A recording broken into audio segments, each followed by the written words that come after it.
All right, so there's YouTube. Now let's try and authorize everything.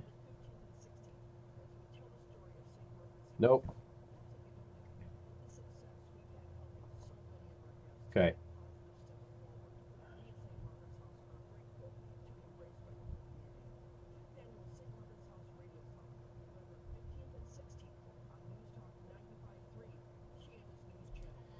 All right, we're not going to have comments on YouTube and stuff today. I can stream, but I can't do any comments on YouTube, so go to Facebook, and I will get rid of the YouTube comments on this. I don't know what's wrong with it. I have no clue. Don't let Michiana weather catch you off guard. Call 255-4600 for an $89 furnace tune-up. You won't have to crack Michiana's crazy weather because with a perfectly tuned I have no idea why that's not working. All right, so let's just extend the Facebook chat down. There we go. So really just rocking Facebook chat today, folks. That's kind of where we're at. So maybe tomorrow I'll just throw the Discord up, and we'll just have people on the Discord, because this is ridiculous.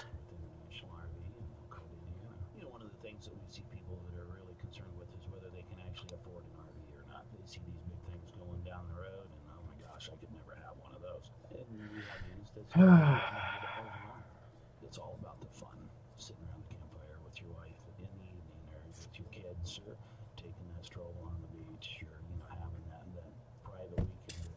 It really didn't cost you hardly any money, but you had a great time. We'll do any type of service warranty repair, whether it be from a small appliance repair. There we go. All right, so Facebook chat's working. You can still watch on YouTube. It's just YouTube chat does not show on the live stream.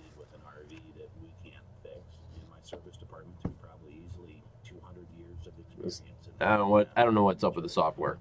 Something YouTube did to their code messed my software up.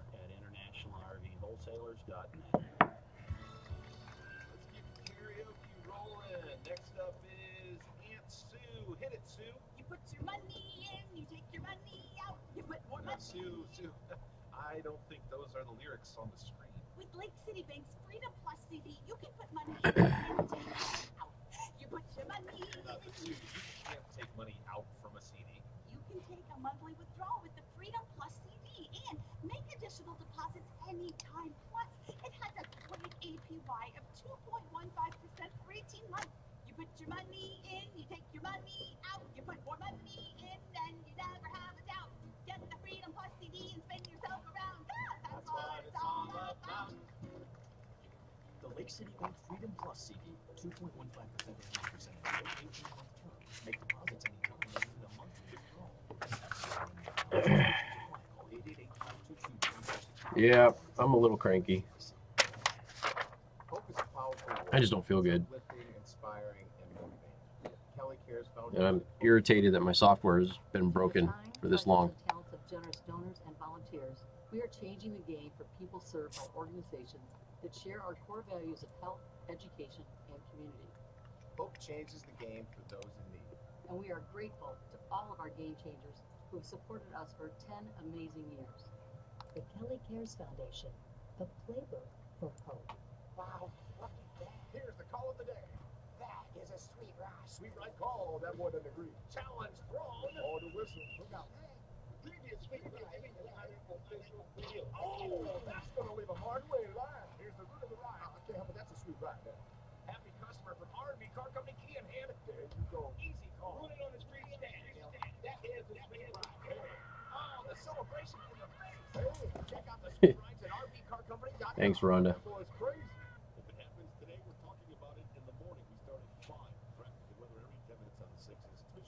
News Talk 95.3 MNC.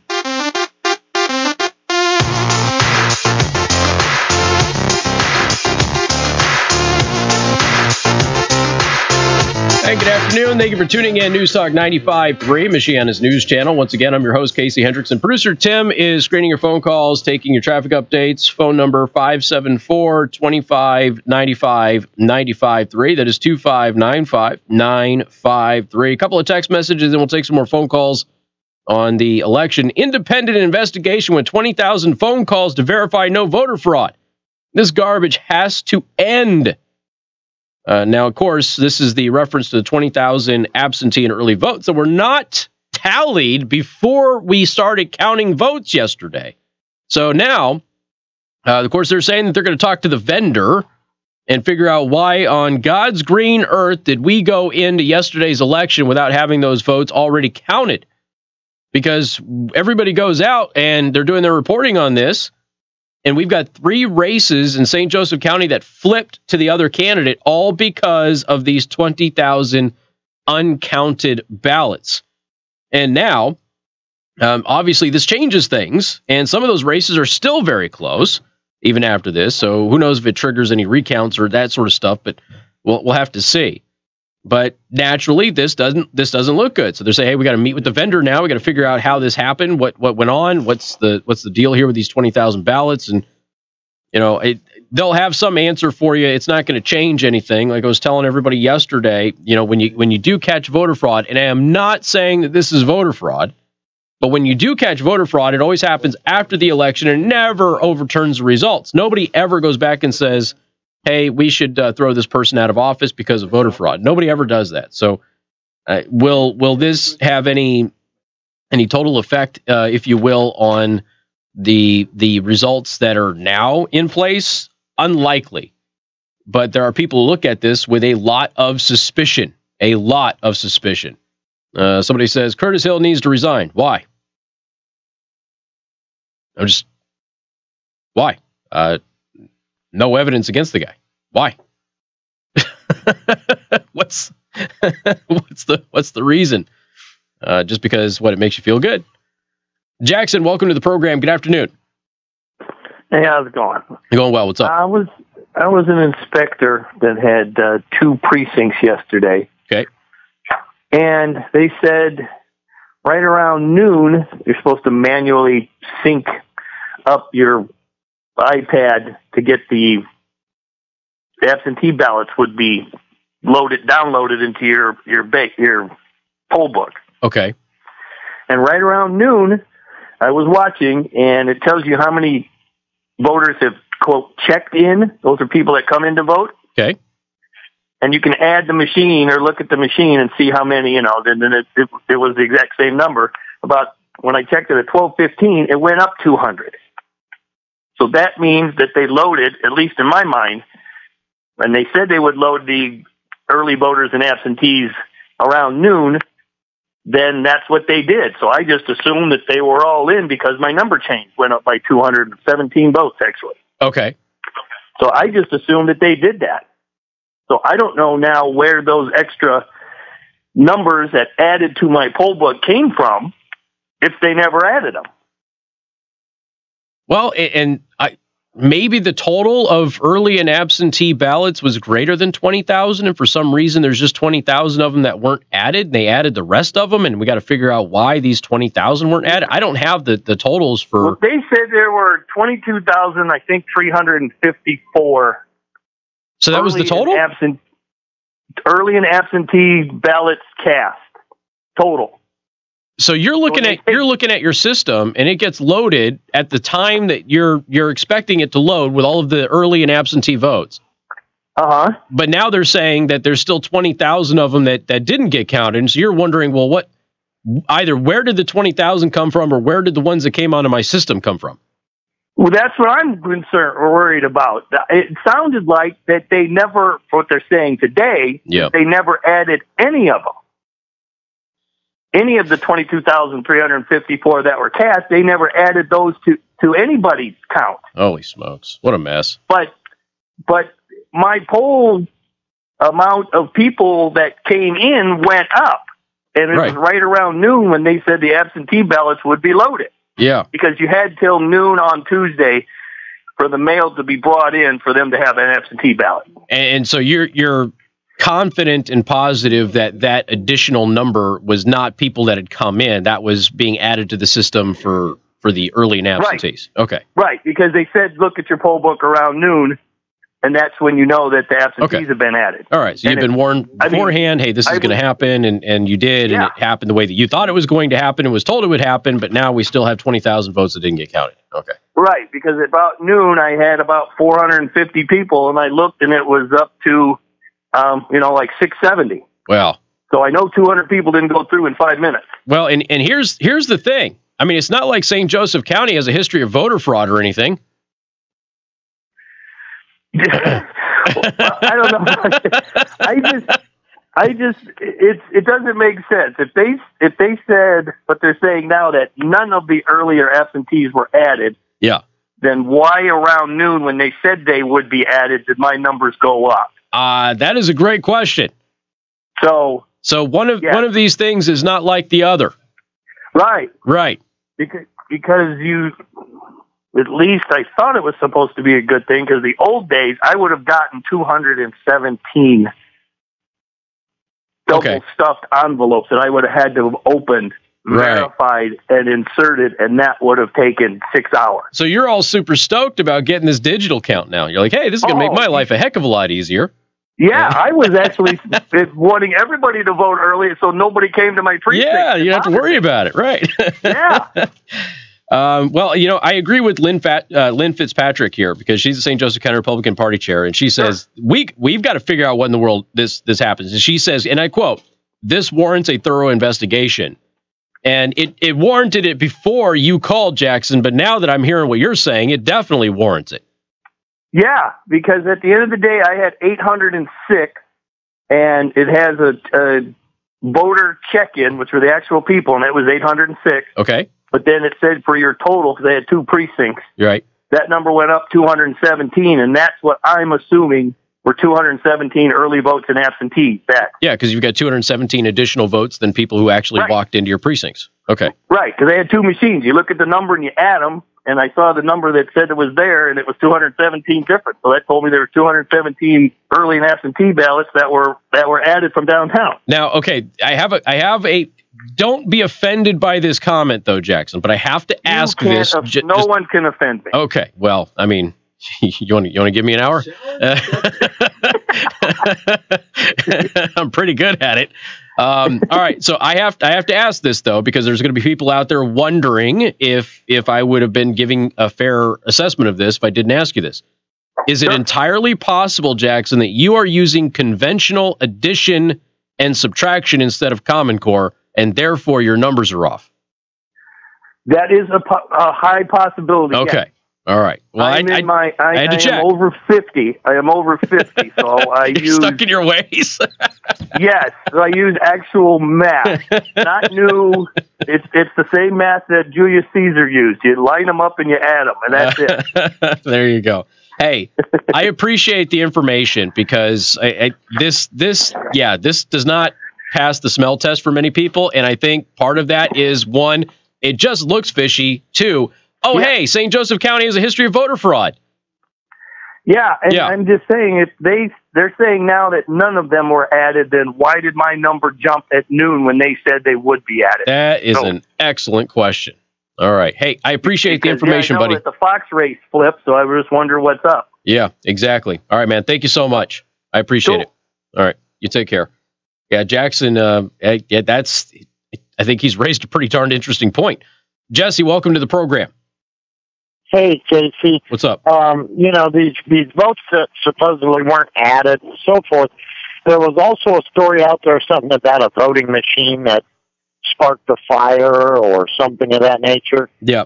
There's a couple of problems around Indiana, yeah.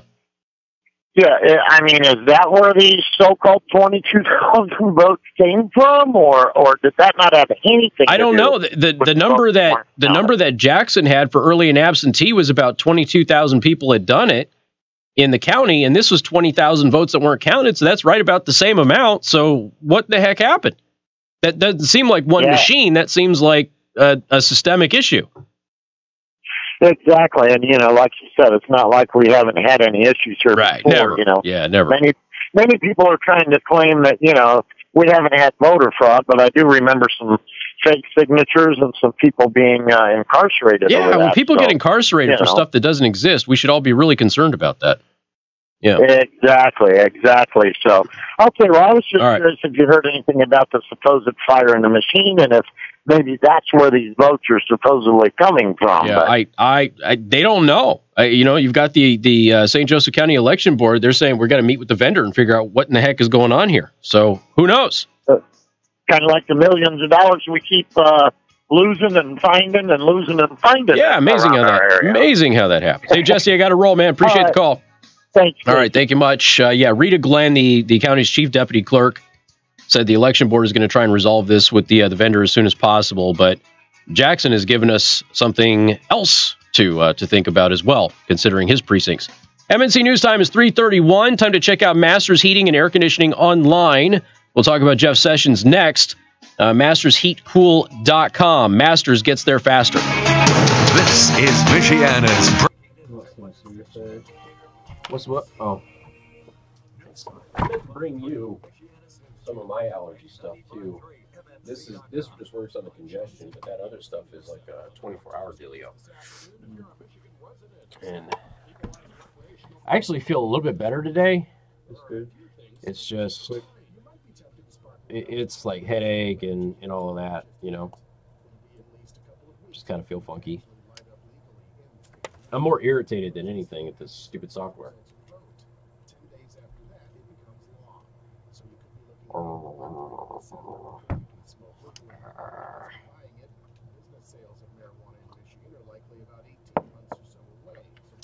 Douglas says, I don't think they're going to let Jackson work at the polls anymore.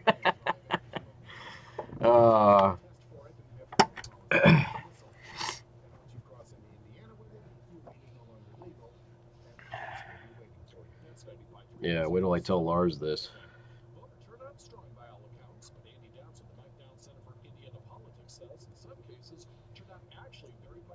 We had some really high turnout in counties that are typically considered to be Republican counties. And when you look at Democratic strongholds like Lake County, Marion County, the total of the votes cast was lower than what we saw in, say, 2008. Says, as far as Indiana is concerned, he thinks Republicans did a better job motivating their base to vote than Democrats did. Last month, he pleaded guilty to a fatal hit-and-run last year in Elkhart County, and last night he was arrested for operating while intoxicated. St. Joseph County Police arresting 43-year-old Leonard Grossweiler for the OWI. He pleaded guilty on October 18th in the hit-and-run that killed 22-year-old Sean Walcott, 11-year-old Courtney Smith, and 8-month-old Dolly Smith. 2 other people were injured and face a sentencing for that crime next month. This is a Fox News alert. I'm Rich Dennison. A shakeup in the Trump administration. Attorney General Jeff Sessions resigning. Fox's John Roberts at the White House. We understand that the president asked for Sessions' resignation this morning. The letter from Jeff Sessions starts off saying, in response to your request from this morning, I hereby submit my resignation. Sessions' chief of staff will become acting attorney general. It's not known if Whitaker will take over the special counsel's investigation into election interference. That resignation announced after President Trump held a post-election press conference warning Democrats about continuing investigations into his administration. If they do that, then it's just all it is a warlike posture. The president responded in kind. All right. What's up, Anthony? He's in Indiana, Rhonda. He's a poll worker here in St. Joseph County. Randy and Ann, how are you?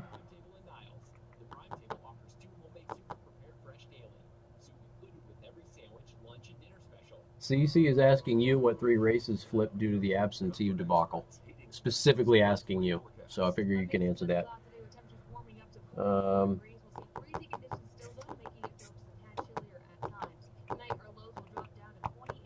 So, CC, the races that flipped were District 2.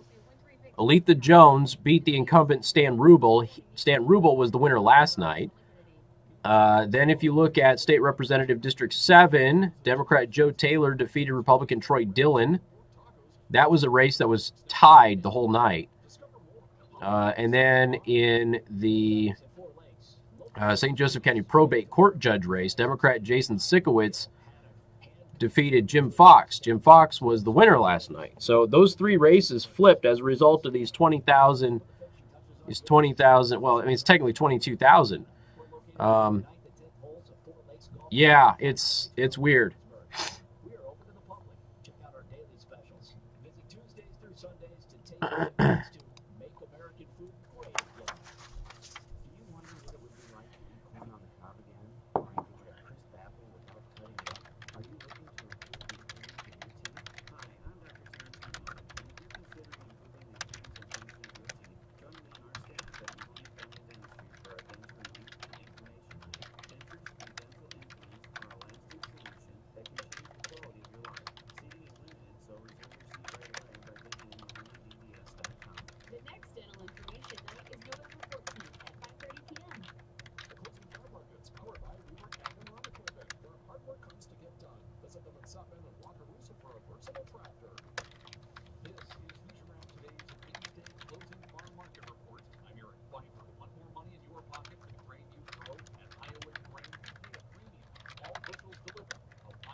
All right.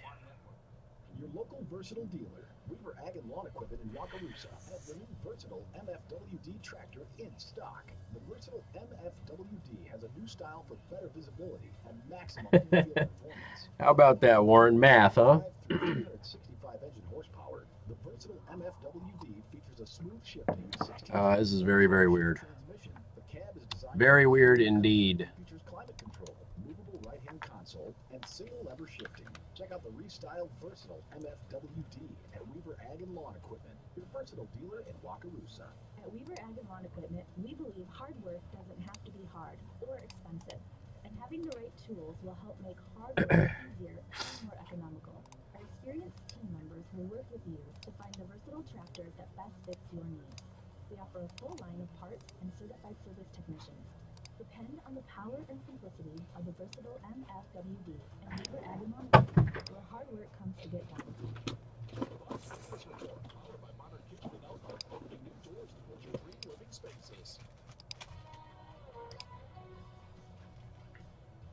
From the Fox Business Network, all Wall Street stocks are higher in the final hour of trading as investors put the uncertainty of midterms behind them.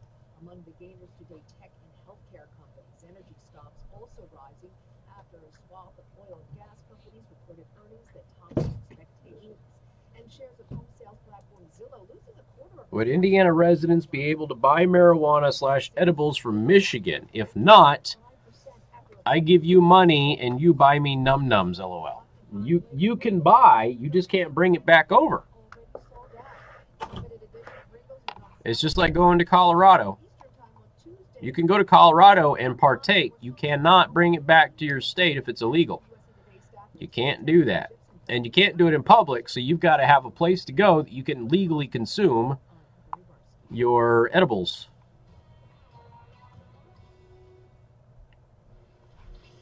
Hey, honey. Sitting in the garage again, huh? Yeah. All alone? Yeah. On our son's bicycle. Nevada was a mess. I tried telling people Nevada was blue now.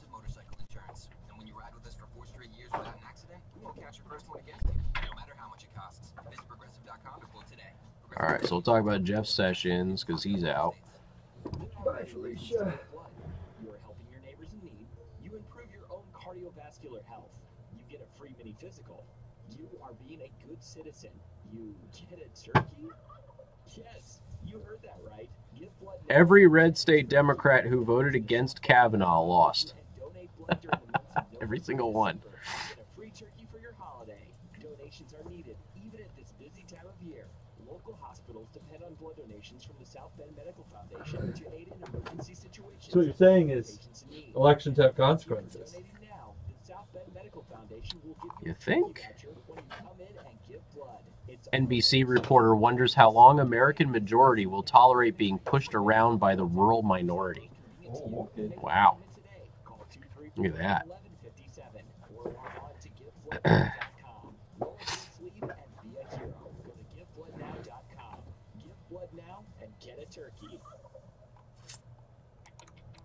Here we go. It's Construction Studio, Mid-States Construction, one of the nation's leading authorized builders of new core building systems. On News Talk 95.3, Michiana's news channel, your breaking news and weather station.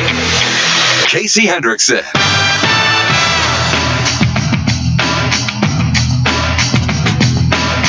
And good afternoon. Thank you for tuning in. News Talk 95.3, Michiana's news channel. I'm your host, Casey Hendrickson. Producer Tim is screening your phone calls, taking your traffic updates, in his final week on the program. He's also freezing cold.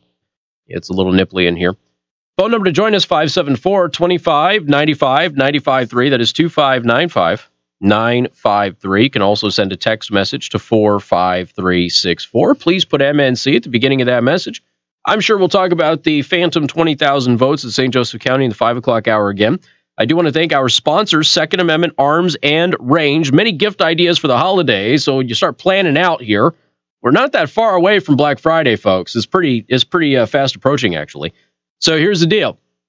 You want to buy knives, boomsticks, accessories, holsters, all of that stuff, targets. You want to buy somebody range time where they're indoors and not outside in the snow. Second Amendment Arms is your place. And the best part about this is not only do you get discounts by mentioning me, okay, you get half off your range time, you get discounts in the store, you get listener exclusive discounts on firearms, but you also have gift accounts over there. So you don't have to worry about whoever you're giving the gift of boomstickery to losing their gift card or their gift certificate. They don't have to worry about that anymore. Their name is in the account. They go into the store. They go, I lost my gift card or whatever. It's not a problem. What's your name? They pull it up. You got this much credit. Let's roll with it. So really easy, really convenient. It's fantastic. It is kid friendly. If you have youngsters that you're trying to introduce to shooting, all of that stuff, advanced training opportunities and everything. SecondAmendmentArms.net. All right. President Trump has fired Jeff Sessions, as we all told you was going to happen after the midterm. That's exactly. He didn't waste any time. Holy smokes, he didn't even get into Friday. I mean, you would have thought, of course, the president was in a mood today because of his interaction with the White House press corps, in which he basically throat punched 3 of them. Pretty darn amazing performance, if you ask me. I wish you could just replay the entire thing. I will play you Jim Acosta's exchange, but so the president, in a mood, fired Jeff Sessions. Jeff Sessions is out. We all knew that this was going to happen after the midterm. So here's the article from the Daily Caller, Sagar, and G2. President Donald Trump fired Attorney General Jeff Sessions and replaced him with Sessions' chief of staff. President Trump announced this tweet today. We are pleased to announce that Matthew G. Whitaker, Chief of Staff to Attorney General Jeff Sessions at the Department of Justice, will become our new acting Attorney General of the United States. This is what the president tweeted out. He will serve our country well. We thank Attorney General Jeff Sessions for his service and wish him well, with an explanation point. A permanent replacement will be nominated at a later date. So Sessions' letter of resignation indicates that he was forced out. At your request, I am submitting my resignations, Jeff Sessions began. He then continued, we prosecuted the largest number of violent offenders and firearm defenders in our country's history. We took on transnational gangs that are bringing violence and death across our borders and protected national security. I have been honored to serve as Attorney General and have worked to implement the law enforcement agenda based on the rule of law that formed a central part of your campaign for the presidency, he closed. Now, by the way, a lot of that is true. Jeff Sessions was really good on border security. He was really good on dealing with transnational gangs. You could even argue that he was pretty good on dealing with trafficking. But all of the other stuff outside of that very narrow sphere of topics. He was just not doing his job. And consistently, he was refusing to investigate criminal activity of Democrats, including Hillary Clinton. He was refusing to defend the president where legal precedent would require him to do so. There was a whole host of things that just were not being done by Jeff Sessions that should have been done. And of course, this Mueller thing has now been dragged on for who knows how long. Democrats have already said that they're gonna go after various officials, including Betsy DeVos and the Department of Education and that sort of thing. And then, the president was asked about this. Hey, the Democrats in the House have said that now they're going to start investigating things that Republicans in the House didn't investigate. And Trump looked at him and said, two can play that game, because there's a lot of investigations Republicans could have done that haven't been done. And a lot of that was to the great frustration of many of you. And you would call me and go, what in the world is going on? And to which I would reply, well, Jeff Sessions is not doing his job, or they are simply going along to get along because it's Washington, D.C., and that's typically what ends up happening between the two parties. When you have somebody who's criminal and the other party, unless it's heinous and you can't hide from it, basically they try to sweep it under the rug and make everything go away. A perfect prime example of that is this secret fund of taxpayer money that politicians in D.C. can use to pay off people that they have sexually harassed or assaulted. And none of it is public knowledge. And we only know a couple of names on that list. Now, if you were truly interested in, one, protecting women, you would release the names of everybody who was dipped into that fund. Two, if you were interested in transparency in government, looking at the Republicans here, this is what they say they campaign on, you would release the names of people who've dipped into that fund. And if you were interested in beating the other party, you would leak the names of the individuals who dipped into that fund who are part of the other party. And you would try to beat them in their own districts by pointing out that they have been sexually harassing and assaulting people in their office. Nobody does. Everybody stays nice and quiet about it, in spite of the fact that they have access to the names and the dollar amounts of the people who have been using that fund. Isn't that interesting? Talk about the swamp protecting the swamp. Holy smokes. So this was not unexpected. Jeff Sessions is gone. Jeff Sessions did say in his letter, hey, look, we took on transnational gangs. We protected the border. And yeah, for the most part, he did. Just, it's all the other stuff that he wasn't doing. And that's the thing. If you're good at one thing, but you're not good at the 9 other things that you have to do, that's not a warrant to, that doesn't warrant keeping you on, I should say. So I'm still a little tired. Sorry. And if you continue to perform that way, well, why should you keep your job? And Jeff Sessions didn't do enough to keep his job. It's that simple. And he was warned. How many times did we come on here over the past 2 years, Producer Tim, and talk about President Trump's calling out Jeff Sessions again? Now, you assume that there's private conversations that happen in between all of that stuff. So at what point, as the Attorney General, do you go, all right, maybe I'll start doing this stuff? He never even responded as to why he wasn't doing it, in spite of it being a part of his job description. So he's out, and he's been replaced, at least temporarily.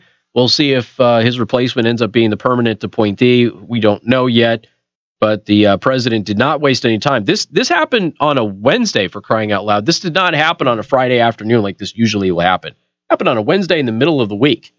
So president did not waste any time. It's like, you're gone. You're out of here. We've got more coming up. News Talk 95.3, Michiana's news channel. KC Hendrickson, News Talk 95.3, Michiana's news channel. Your breaking news and weather station. Hi, this is Dwayne Miller with Good Faith Management and I Buy Houses. All right. If you own a house and want to sell it fast and So, Cece, if you're still there, did you get the races? Did you hear the races? I can pay cash and close in as little as 7 days. I buy houses in any condition, any price range, and in any location. I am not a realtor or associated with any realty company. I'm a private real estate investor who buys several houses a month, and I want to buy even more. Call me at 574-294-5678. I buy inherited houses, divorce houses, behind-in-payment houses. I even buy my tenant will pay me the rent houses. Do you own a house that is trashed and needs thousands of dollars in repairs, I love buying junky houses too. I buy vacant houses, abandoned houses, condemned houses, and foreclosure houses. If you own a house and want to sell it fast and for a fair price, call me at 574-294-5678. That's 574-294-5678. Good service. You pay extra for it sometimes, and you know what? You really don't mind paying a little more for good service. So let's take a minute and talk about service. The kind of service that our men and women in the armed forces have given to our country. Sunday, November 11th is Veterans Day, and the Prime Table would like to pay back a little extra for the good service these brave soldiers and sailors have given. On Monday, November 12th, at the Prime Table, veterans with military ID will be able to have a free breakfast from 5 to 9 in the morning and free dinner from 3 to 9 in the evening. 95.3 MNC's John Sidney will be live for the official federal holiday, and join me, Hendrickson. I'll be broadcasting live in the afternoon to help celebrate veterans. So here's to the good service of our country's veterans. He's going to bring all these jobs back. Thanks. Well, how exactly are you going to do that? What are you going to do? From the Prime Table on Monday, November 12th. The Prime There's no Table answer is to it. located on He 11th just says, Street well, in I'm going to negotiate a better deal. Well, how? Service. How exactly are you going to negotiate that? What magic wand do you have? And usually the answer is you don't have it. These bumpy roads also seem to get worse the more that we patch them instead of fix them. Guess what? That same principle applies to our health. You can continue to choose patch-up remedies or pain medications for your back and neck pain, or you can decide to fix your problems. Using patch-up remedies over and over again for back and neck pain only makes our root problems worse. If you're tired of the same back and neck problem popping up over and over again, call us at Warren. Have any ideas on what you're going to eat tonight? We offer a complete line of treatment. No, but Massage therapy, physical therapy, exercise programs. if your callers were nerdier / younger, I'd say it would make for a great calling guest. What Super Smash Brothers character is now considered racist? Because there's something that they've, as of today, removed from the game. It's not even out yet. That people just saw in a Nintendo treehouse where people were playing the game. They saw a 1-second clip of it and bitched and moaned, and now they're removing just part of the animation, basically, from the game. Wow. I know they talk about the girl in Street Fighter a lot. Like, there's a movement to get her removed from Street Fighter because she's wearing a geisha costume and she's sexy. Yeah. You can't take care of your customers. You're not allowed to wear those clothes. When the guys have a one-on-one type thing with the customer, it makes it feel a whole lot better for them and us too. Give Weaver Heating and Cooling a call today. 574-259-9941. Your trusted, local, independent, American Standard heating and air conditioning dealer. Brand new for the new year. The Brian Kilmeade Show. Now, weekday mornings 9 till noon, right here on 95.3 MNC, your breaking news and weather station.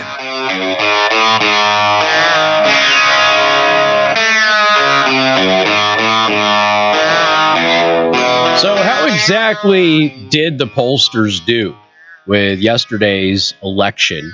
They obviously got the Braun Donnelly race wrong, weren't even remotely close. Mike Braun walked away with that.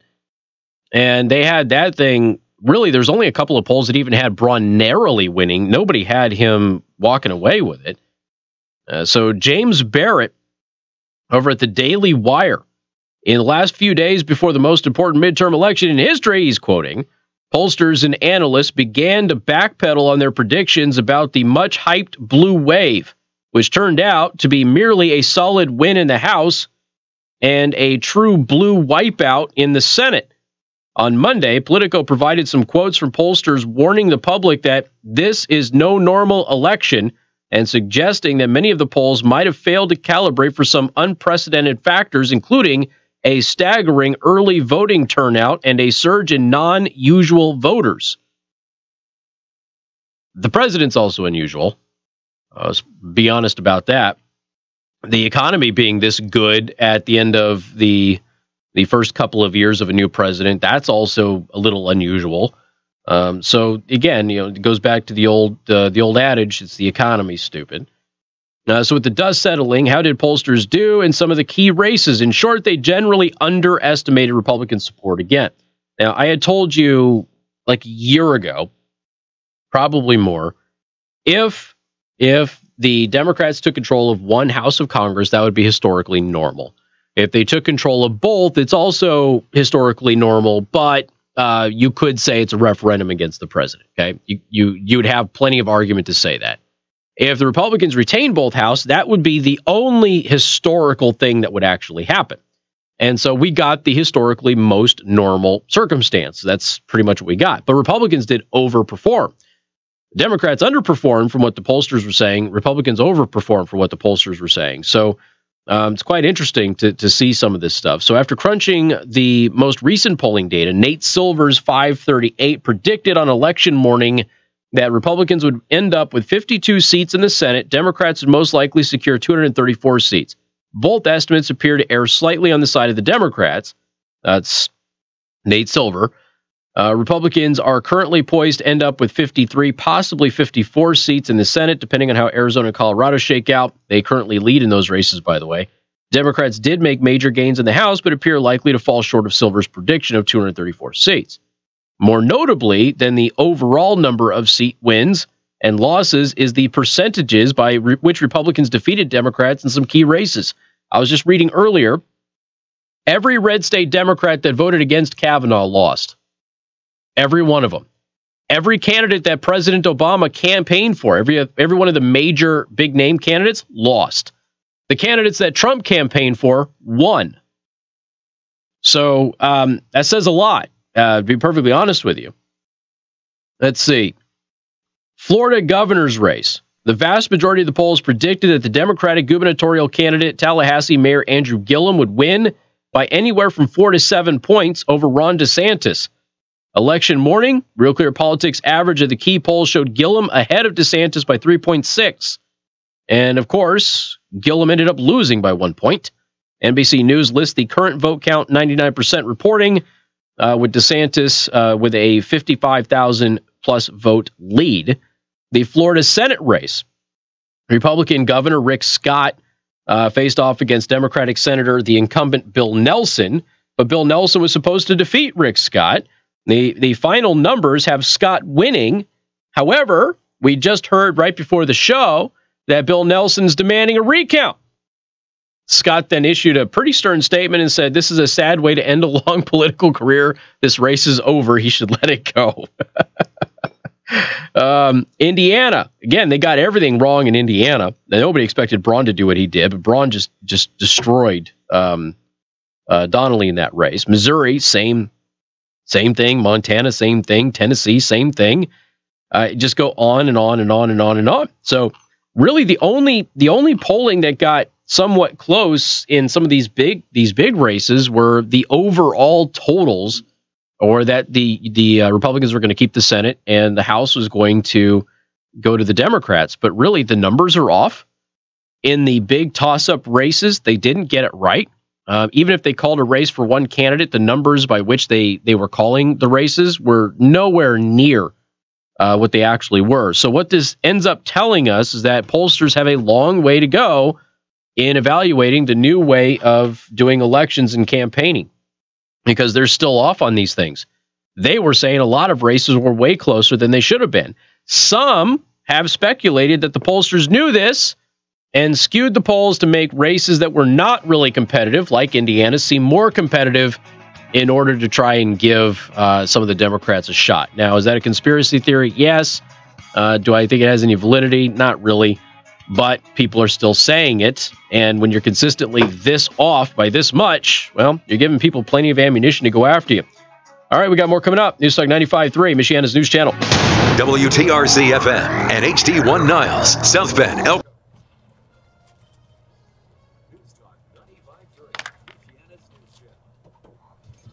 All right, we'll be right back. Going to get a refill. Attorney General Jeff Sessions stepping down, noting an undated resignation letter that is at the president's request, although it wasn't President Trump's control down. Fox's John Decker live at the White House. Sessions this morning received the request to resign from Chief of Staff John Kelly, not the president. Sessions was one of President Trump's earliest supporters as an Alabama Republican senator. As Attorney General, Sessions was an enforcer of much of the Trump administration's hardline approach on immigration, but his relationship with the president remains strained for months due to the ongoing Mueller investigation. Matt Whitaker has now been sworn in as the new acting Attorney General and will now be overseeing the Russia investigation. Lisa? And John Whitaker, who had been Sessions' chief of staff, is immediately coming under pressure because of something he said to CNN in the summer of 2017, 2 months after Robert Mueller was appointed for the Russia probe. That Whitaker discussed a way to sort of defang the special counsel by cutting off its budget. And it says, quote, "So I could see a scenario where Jeff Sessions is replaced with a recess appointment," Whitaker said, "and that the Attorney General doesn't fire Bob Mueller, but he just reduces his budget to so low that his investigation grinds to almost a halt." Fox's Catherine Herridge, some top Democrats are suggesting Whitaker should guarantee no interference in the Russia probe or possibly recuse himself. Meantime, Deputy Attorney General Rod Rosenstein, who has been overseeing Mueller's probe ever since Sessions recused himself, has just arrived at the White House for what's described as a previously scheduled meeting. Wall Street just relieved the midterms are over. The Dow up 543 points, a closing bell back over 26K. This is Fox News. This is Michiana's breaking news and weather station. News Talk 95.3, Michiana's news channel, and 95.3 MNC.com. MNC News Time, 4:02.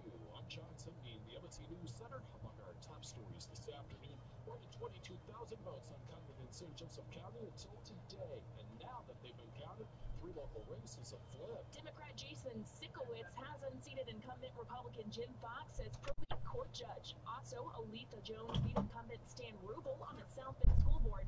And Democrat Joe Taylor has defeated Republican Troy Dillon for state representative of District 7. The votes that went uncounted were absentee ballots. Yeah, Upton had a really tight race. Actually, we went off the air last night at 11, and they were tied. He only had like a 0.8 lead, but he ended up winning by nearly 5. But it was close. It was too close. Closer than it should have been. And he did pull it out. But, yeah. Cray. I just feel like having taffy, so I'm going to have the banana, even though the banana's not very good. Banana's the best one. You think it's the best one? Is it Laffy Taffy? Yeah. Oh, yeah. Because it's like... Her bowl is full of it.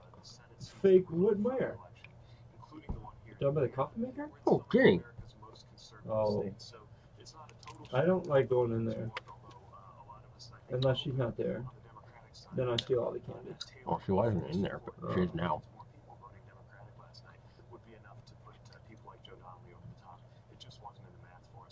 The mayor says he is excited that more women, younger people, and younger veterans were elected to change the makeup of the U.S. House of Representatives. Weather served to you by the Prime Table. Too busy to cook? Take the family out to the Prime Table tonight.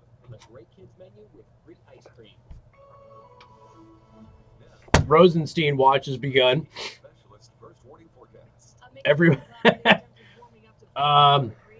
Deputy AG Rod Rosenstein is heading to the White House for a regularly scheduled meeting. Everybody's watching because Rosenstein was the other one expected to be fired. That's funny.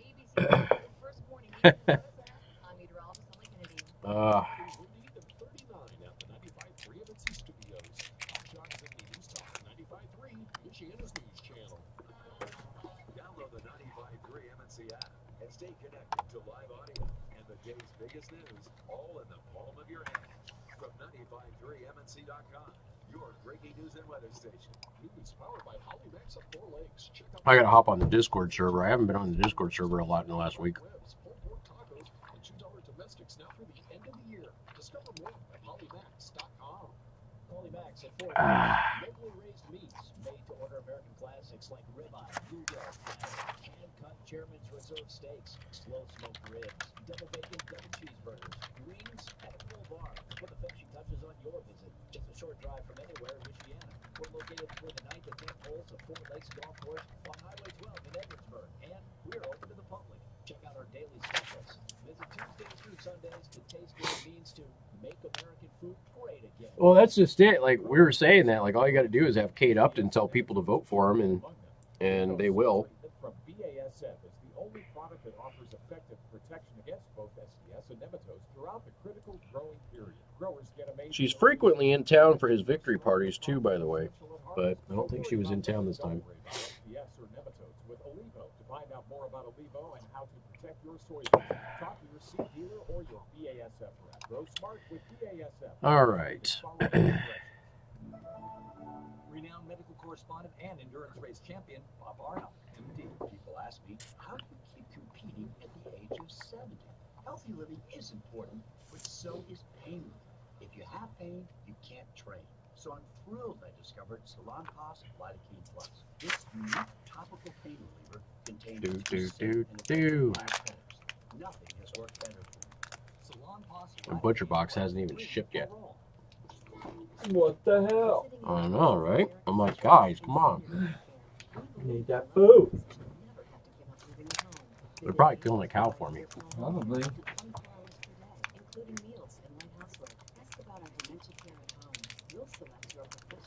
We're still putting your Butcher Box together. No.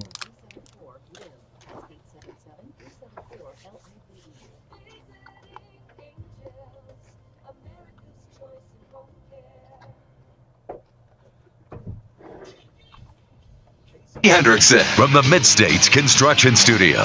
Mid-States Construction, one of the nation's leading authorized builders of new core building systems. On News Talk 95.3, Michiana's news channel, your breaking news and weather station.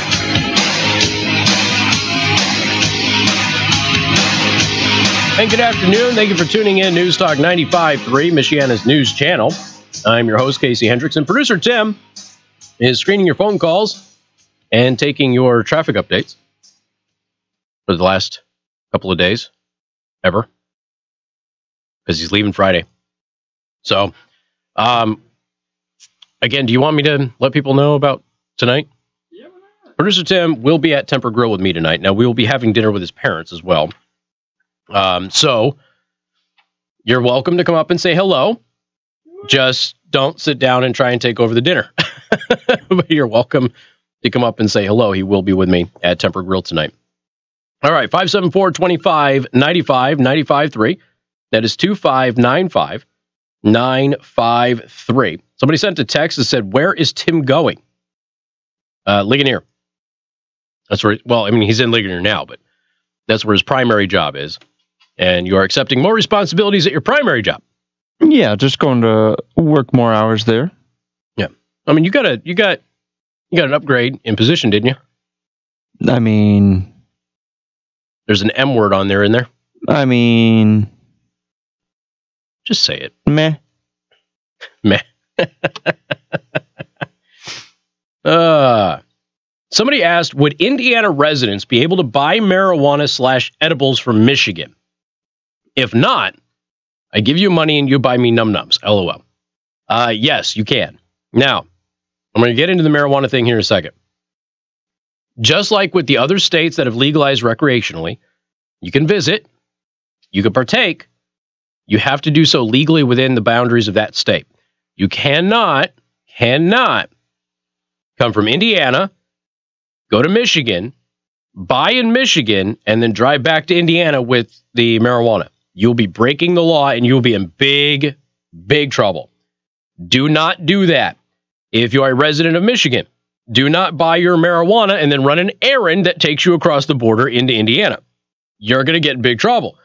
This is the thorn that sticks in the side of Nebraska, right? Nebraska's right next to Colorado, and Nebraska has a major problem with people driving to Colorado, buying marijuana legally in Colorado, and then illegally trying to traffic it back to their respective hometowns. Some of them just for personal consumption, some of them because they want to deal it to their friends. Maybe more. You can't do that, okay? By the way, it's not even legally available yet, so relax. We've got plenty of time before this is actually a done process, but like I said, we'll get to that here in just a second. But will you, as a resident of Indiana, be able to go into Michigan and partake in Michigan? Yes. So long as it is all taken care of and gone, and you take none of it back with you across the border, okay? I know that should seem like a common sense sort of a thing, but so many of us go back and forth between Indiana and Michigan multiple times a day. I know I do. It would be very easy for somebody who lives in Niles, who works in Indiana like I do, pick up their stuff, go run some errands in Indiana, and then turn right back around, try to go home and get popped, okay? You can't do that. So, yes, you can absolutely do it. Now, here's the other thing. If you are going to partake, there are restrictions of where and how you partake. So you've got to have a place that you can legally partake as well. And if you don't, you could get popped in Michigan for not abiding by the consumption laws, or the partaking laws, if you will, while you're in Michigan. So you're not going to be able to smoke marijuana in the streets. The edibles, I don't know exactly what those restrictions are, but you are not going to be able to do certain things in Michigan to consume it, because this is supposed to be something that happens privately, okay? And so you can't, if you don't have a way of participating legally while in Michigan, you better find one real quick. But like I said, it's going to be kind of interesting to see how this whole thing goes. Did I hear you correctly? Bruce Tim is leaving the show. I'm so sorry to hear that. He will be missed. Yes, he will. Somebody said Attorney General Trey Gowdy. Well, we will see. We will see. Before being hired by Sessions, Whitaker wrote an op-ed saying that Mueller probe had gone too far. Interesting. Okay, I did not know that.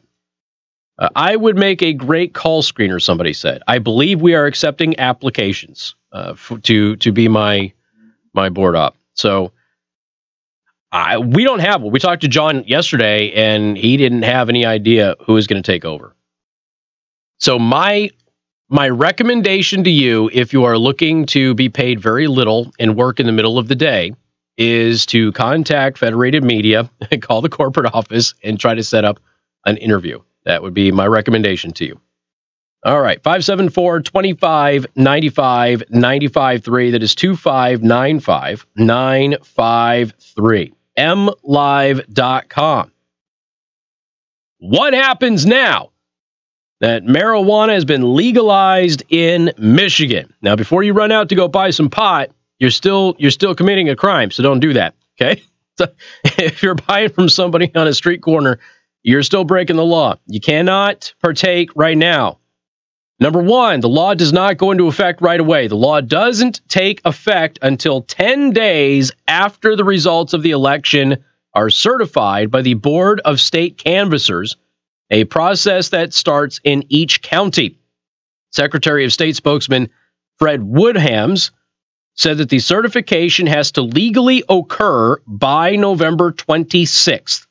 Once the results are certified, it is legal for adults age 21 and over to consume marijuana in their homes and on their property.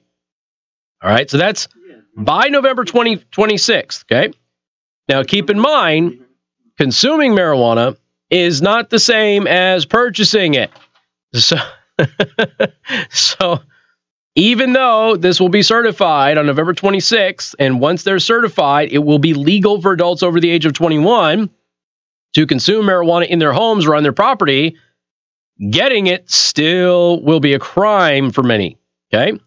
One day, our 12 marijuana plants are illegal, and the next day, you're within your lawful rights, says Doug Maines, a lawyer for Honnigan, Miller, Schwartz, and Cohn. It frees up law enforcement from figuring out if you're supposed to have this or not. Now, number two, retail shops will not be open for at least a year, okay? So if you're looking for this to be happening right away, it ain't happening right away. It will likely take state officials up to a year to come up with new rules and regulations for shops and marijuana products. The law requires the state to start licensing businesses in 2020. So that's what the law says. Now, they can do it before then, but by 2020, they had better start licensing everybody. Licensed medical marijuana businesses in Michigan will be allowed to apply for recreational licenses first.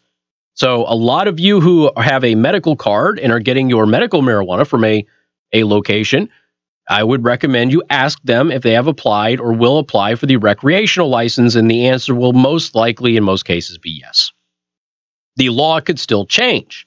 Recreational marijuana program can be changed and significantly before it launches. State lawmakers could pass laws altering it with a 3/4 majority of both the House and the Senate.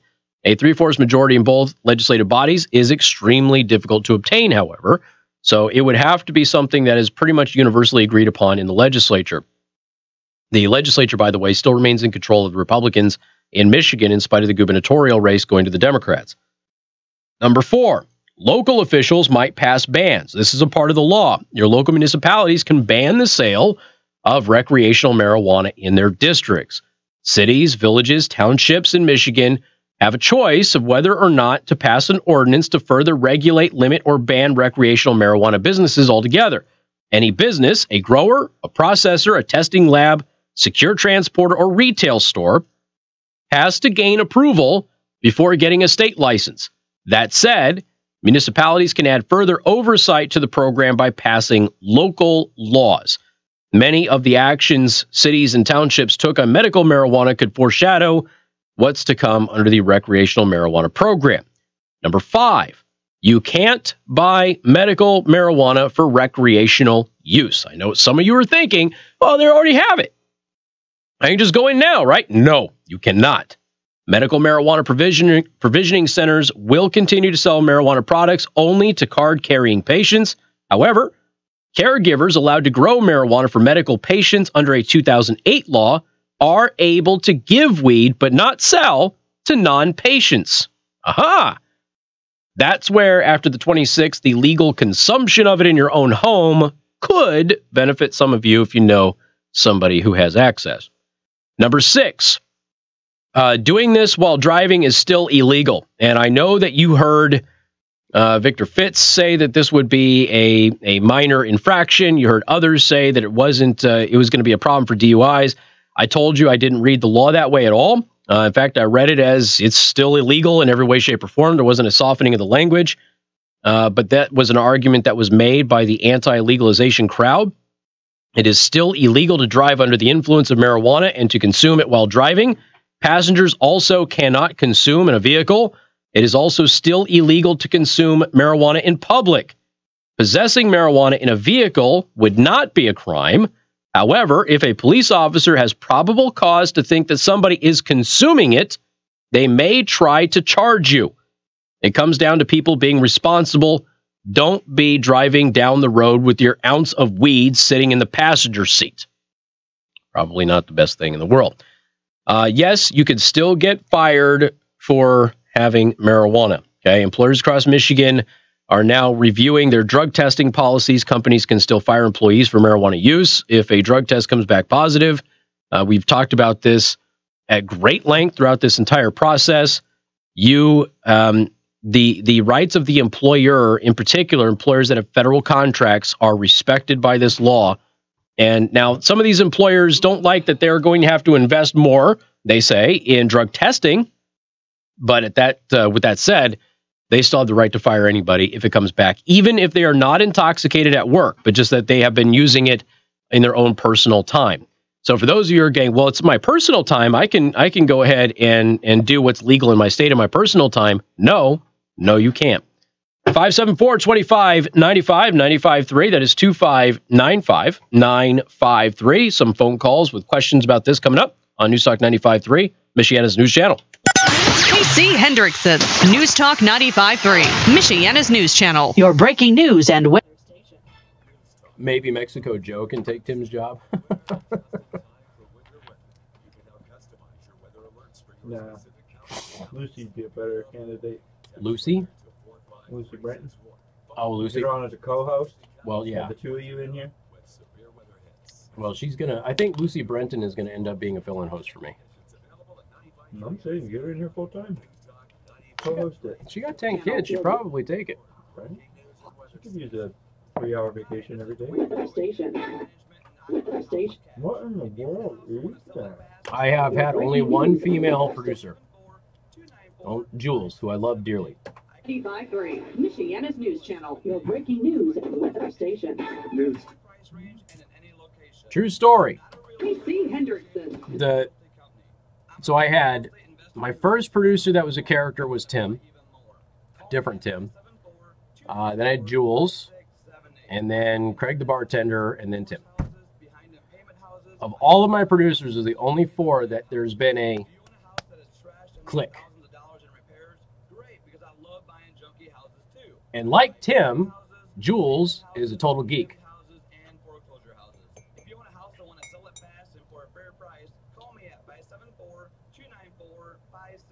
I think my body might shut down before the show's over. I'm starting to feel it too, dude. Struggling over here. Glenn says, who's replacing him? I hope she's better looking. I just wish they'd get a replacement in here this week so I could actually train them. That's my biggest thing. You're not going to get to train them, and then John's going to train them, and then they're going to be bad at their job. And then they're going to have to doesn't pay attention to what he's doing. They're going to have to retrain themselves, and he's busy doing news and stuff. You run things much more smoothly. But yeah, I keep waiting for them to mention Carl because Carl has done it before. Right. But Carl's got that morning show. Right. So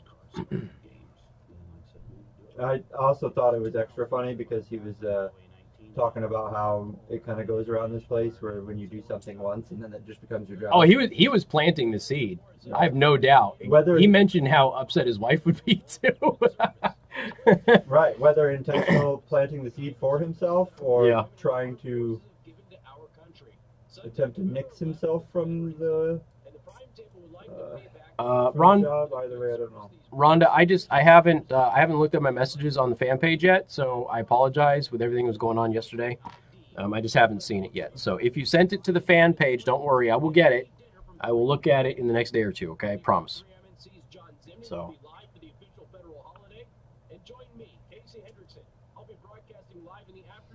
There's nothing that accentuates having a stuff he knows more than not putting any music behind things.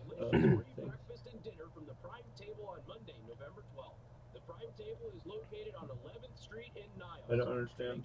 They always hand me large scripts and stuff when I get sick. Right. Never fails. Without fail, for sure. McGill should be the next producer. McGill was my producer. That's how he got started. He came in when I was doing the mornings, and he was my producer for a couple of months in the mornings. Yeah, I promise, Rhonda, I'll get to it. It's just, I've been swamped past couple of days. Had noise, and then went right into the election and everything, so I'm way behind. This is a court-ordered notice. Current and former Ford, Lincoln, and Mercury owners or lessees can receive payments and other benefits from a legal settlement related to allegedly defective Takata airbags in their vehicles. Takata. Vehicle is included and Takata light. Go to autoairbagsettlement.com or call 1-888-735-5596. That's Auto Airbag Settlement. Well, I guess I'll hop over to YouTube since nobody's on the Discord server. Hey, something keeping you up at night? Could it be your 20-year-old mattress? Or maybe it's the second mortgage you'll need to replace it. Either way. At Alpha Betting, we don't have easy payment plans or financing available. By eliminating the middleman, Elkhart Bedding sells quality two-sided quilted and pillow top sleep sets factory direct and saves you up to half of what a national brand costs. Get the most bed for your money. Buy factory direct at Elkhart Bedding. Find out more at elkhartbedding.com.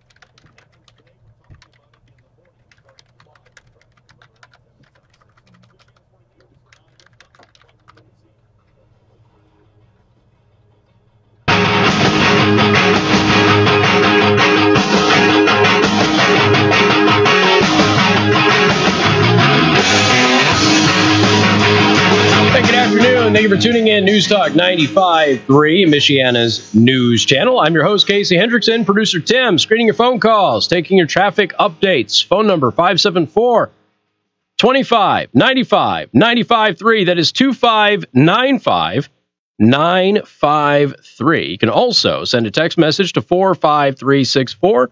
And please put MNC at the beginning of that message. Giving you the latest updates on recreational marijuana, which did pass in Michigan yesterday. In fact, all three ballot initiatives in Michigan passed. The ballot initiative in Indiana passed.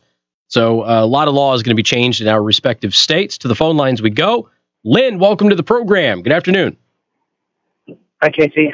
We were talking about this at work today, and point brought up was if you're at work and you're a recreational user, and then you get your arm chopped off in the machine, workman's comp is going to pay for that because they test for that, and it's still going to be a problem. Well, here's the thing. You can test the THC levels in your blood, so you will be able to tell if somebody is intoxicated or not. And there's a difference between just knowing that you engage in it, on a Friday night, over the weekend, you come in on Monday, they'll still be able to read that you did it, but you clearly will not be under the influence anymore. Now, does that mean that they won't try and hose some workers out of that? Yeah, of course they will. But we're talking about lawyers, right? Right. Any decent lawyer is going to try. Anytime you have a workman's comp claim, they do everything they can to prevent from paying, right? But any decent lawyer should be able to defeat that so long as you are sober at the time of the accident. And that goes along with your whole statement about reclassifying it. But they don't test for alcohol. It's not classified as a drug. Right. And you've got testing that says, okay, does this person use marijuana at all? Have they used it in the past, 30 days or whatever it is? But then there's testing that can actually test, okay, were they intoxicated at the time that we did this? And, the president's talking about reclassifying it. This is another thing that he and the attorney general disagreed on. And now that Jeff Sessions has been forced out, maybe this has made a little bit more room for him to go forward with this, because the president has said, look, I'm looking at changing the classification of marijuana to remove it from the schedule it's on right now, which is preposterous. And then that will allow more research to be done on it that hasn't been done. And it should help these states deal with the federal government on these sorts of things. And then hopefully, we'll see a better relationship at the state level versus the federal level when it comes to interacting with one another. The banking situation should improve and all of that other stuff. Sure. Anytime you apply logic and common sense to the situation, absolutely, you get a better result. Now, keep in mind that there's going to be a lot of employers in the state of Michigan, regardless of whether it's required or not, that will say you're not going to do weed when you work here. And there's nothing that you can do or say that grants you a right to do it in your own time if your employer says no. Okay.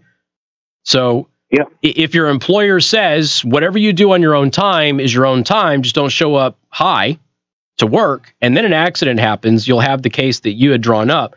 But if your employer says, we don't care what the law is, you're not going to do weed when you work here, and they test you, and 20 days ago you had a gummy bear, you're in trouble. Right. Okay. So it's very important that everybody understand the employer's rights with this law have been thoroughly protected. Now, will that change in the future? I expect that it will, but baby steps. Right. Yep. Baby steps. All right. All right, man. Appreciate it. Thank you so much. Thank you, sir. Take care. 574-2595-95.3. Michigan medical marijuana laws say that if you have a card and get fired from dropping positive, you're eligible for unemployment. That's interesting. Oh, okay. Larry, welcome to the program. How are you? Yes, I was the one that sent you that text message. I was just reading the text. Hey, how about that? All right. That's cool. Yeah, there was a Supreme Court, a Michigan Supreme Court case a few years ago where a guy got fired and he had his card, and Michigan says that the employer has the right to do that for the reasons you stated, common sense reasons. However, he's immediately eligible for unemployment. Okay. Which is kind of, on one hand, okay, that's kind of cool, because, there are reasons for smoking this stuff. Sure. But you really don't need to be smoking it at work. Well, yeah, obviously you don't need to smoke it at work. Yeah. And here's the thing with medical, they're still going, this affects nothing with medical, right? So medical is still going to exist as a separate thing. And so people who want to continue with the medical process can have the card. And I would assume that the state of Michigan would treat medical different than recreational. So I would assume that if you get fired for recreational, you're not getting unemployment. That would be my guess, because you don't have to have it. It's not prescribed. You're just getting high. I would support that 100%. Yeah. I mean, come on, right? Look, if your employer has a policy of no marijuana and you engage in marijuana and it's not a medical prescription, I have no problem with the employer firing you and you not qualifying for unemployment. I agree. Yeah, 100%. You made a choice, and your employer has a right to make a choice of what their workforce comprises of, and I would completely back the employer every time in that. Now, another thing about that law, with the medical card, all I pay, I got one. All I pay is, and all I will be paying is a 6% sales tax on what I purchase, right? The recreational, they're going to be taxing that thing as high as they can get it. Yeah, I think it's 10. I think it's 10% initially. Yeah, so that's a good point. Very good point. Hey, Larry, I got to run. I'm a little bit late, but thank you so much. Hey, have a good one. We're all going to miss Tim. We are going to miss him, but thank you so much, man. I appreciate it. So that's another good point of why you might want to keep your medical card is you'll pay less in taxes for your marijuana prescription. Right now, MNC News Time is 4:31. Time to check out Masters Heating and Air Conditioning and online at mastersheatcool.com. Masters gets there faster. This is Michiana's breaking news and weather station. MNC. Husband's going to get it for you for Christmas. Awesome. Yeah, we're going to be ending most of the merchandise here pretty soon and going to the special edition stuff. So now yours is a custom order for a color that you're looking for. You don't need to worry about that. But anybody else who's looking at getting some of the merch that we have, now might be an opportunity for you to click the link in the description and actually go to the store and peruse around, because a lot of those products are going to go away. And we'll be doing the special edition 1 or 2 items here and there. And I think the first what? You're gonna have some. Yeah, we're gonna have some Christmas ornaments. Don't you worry about that. I mean, you gotta get them up now. Get them up by Black Friday. People are buying them. And some of that might end up being laser work, but I'm working on it. So good. Promise. Even like a wood and a thing. Yeah. Would be better than nothing. Yeah. So I'm working on it. But also, the first special edition I think I'm going to do is going to be like a hoodie, with a zip-up hoodie, which will have the NPC, the non-player character face. And it'll be 1024th NPC, and on the back will be my logo. That's what I think the first one is going to be. I think the Discord was right about that, and that's where we're going to go.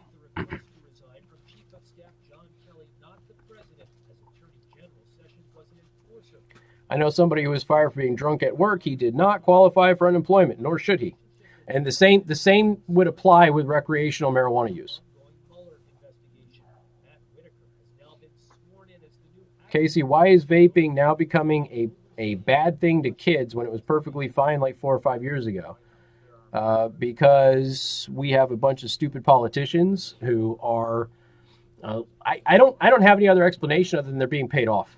I've really got no other explanation, because the science supports everything that I have said. Fear is cyclical. I mean, but it seems to go away. And shouldn't fear be based on research? Shouldn't there at least be some research that would implant some fear in somebody to be afraid of something? I mean, right? Logically thinking about it, yes. There's no reason. And in particular, Republicans in the state of Indiana and Michigan are very anti-vaping, and that is so anti-science, it's dumb. I just saw a report the other day. It was Indiana or Michigan. One of the two. 14,000 people died from tobacco this year. Okay, well, what's the best way to get them off of tobacco? Vaping. It's not even close. So...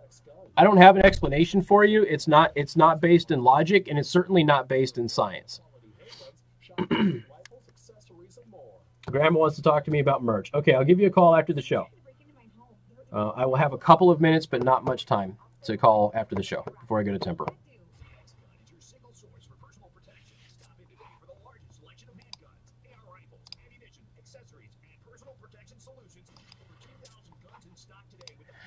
Do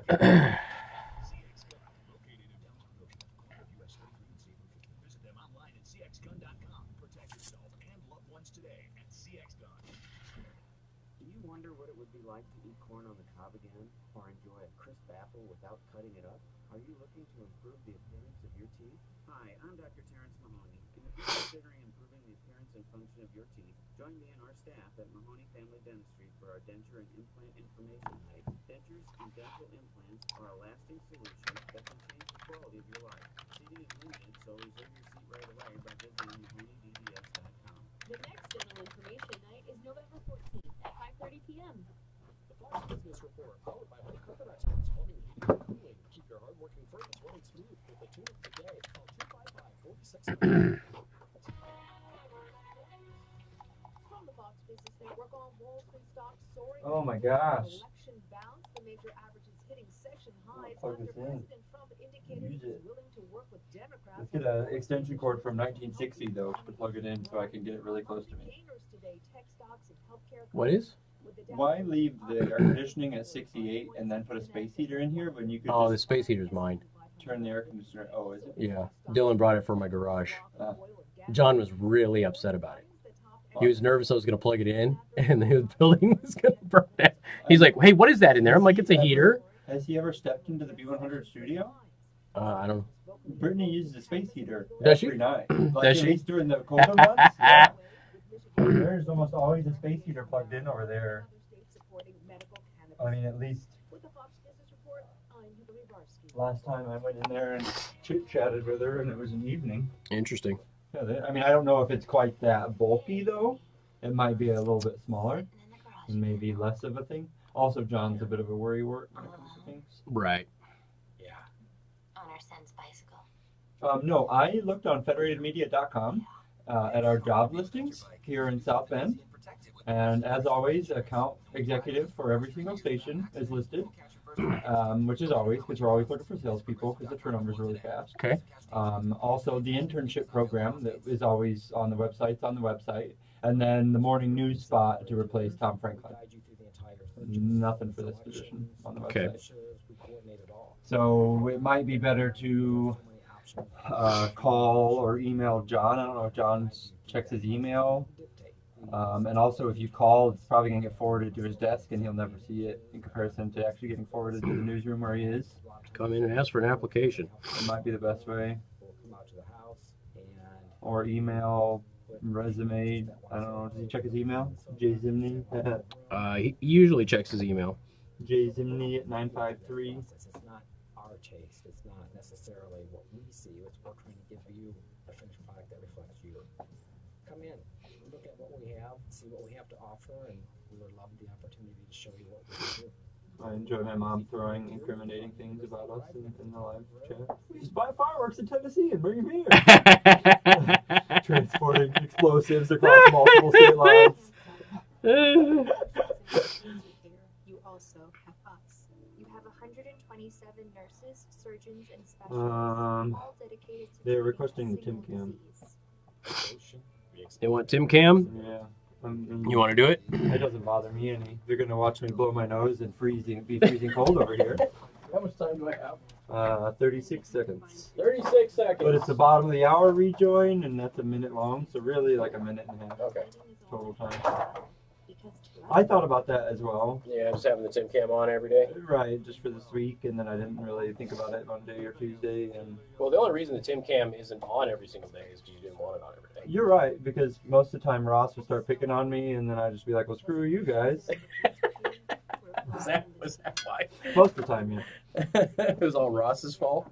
Ross is generally the one person that's just like, what you doing over there, rolling a joint? Just because he can't see my hands. Can't see the hands, yeah. And then I'm just like, whatever. Ross, shame on you.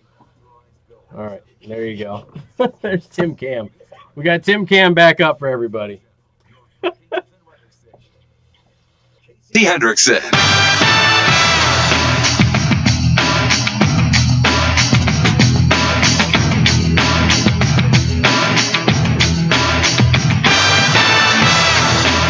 and good afternoon. Thank you for tuning in. News Talk 95.3, Michiana's news channel. I am your host, Casey Hendrickson. Producer Tim screening your phone calls, taking your traffic updates. And Tim Cam is back.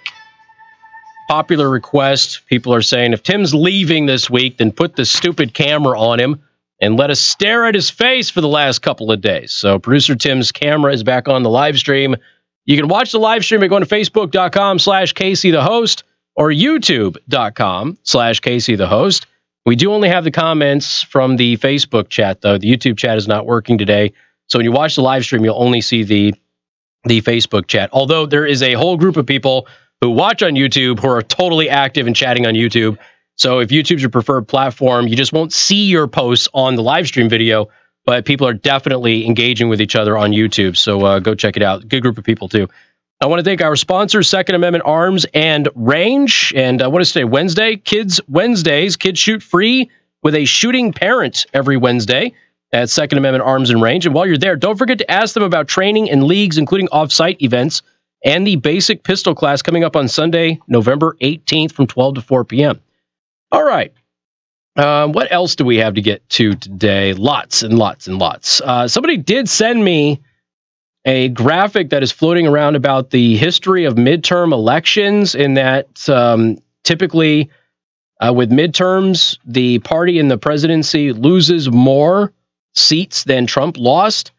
And yes, now the graphic that I have, I think, has a couple of errors in it, but historically, the GOP actually overperformed yesterday. And this is what I was telling you, leading up into this thing, that if the GOP loses the House of Representatives, that will be the historical norm, right? That's just kind of how it is. Americans, in spite of our tribalism, do like having at least some obstacles to the power, the party in power in the White House, right? So I'm trying to find a good chart for it, because I think there's a couple of mistakes in the one that I was sent. But the overall sentiment is actually pretty darn good as you take a look at some of them. But yeah, I'll have to find it, because I know that in 2010, Obama, I think, has the record, because he lost 63 seats in the midterm. So as you look at it historically, yes, Obama had the worst midterm performance in 2010 of any president. I think Truman was number 2, but I have to go back and find it. So that's an interesting, actually, historical aspect of this. And I was glad that somebody sent that to me so I can look it up, because they did overperform. And the GOP didn't just overperform from what the polls were showing, but they did overperform historically as well, which is why the president, and I know that some in the media have been harassing him about this. The president went out there and said, we did pretty darn good, didn't we? And you lost the House. And he's like, yeah, but we gained in the Senate. And they did. They also overperformed in the loss in the House as well. Now, there's still some races that have to be decided and all of that, but nothing's going to swing it that much. All right, 574-2595, 95.3. That is 2595-953. Nancy Pelosi. She will apparently have some challengers now. And so Nancy Pelosi goes out there. Producer Tim, can you cue up my audio, please? Nancy Pelosi goes out there. She gives her speech, her victory speech, if you will. The Democrats are taking over. And Donald Trump, did you see that the president endorsed her for Speaker of the House? And he told all Republicans to vote for her. Why? Because Nancy Pelosi is the gift that keeps giving for the Republican Party. A lot of Democrats really like her. Republicans like her too, because Nancy Pelosi makes Republicans win. If you run against Nancy Pelosi and you're in a purple or a red state, you win. It's really that simple. Now, we do know that Steny Hoyer is planning on running against her. Like I said during the live election coverage that we did last night, that all depends on how hard she grabs his ear and drags him into her office. But she will apparently face some challengers, and there are some people who want her to go as leader. But there are others who are saying they want her Speaker of the House.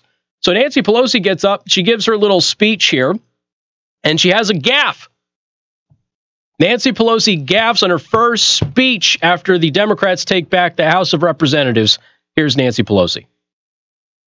Today is more than about Democrats and Republicans. It's about restoring the Constitution's checks and balances to the Trump administration.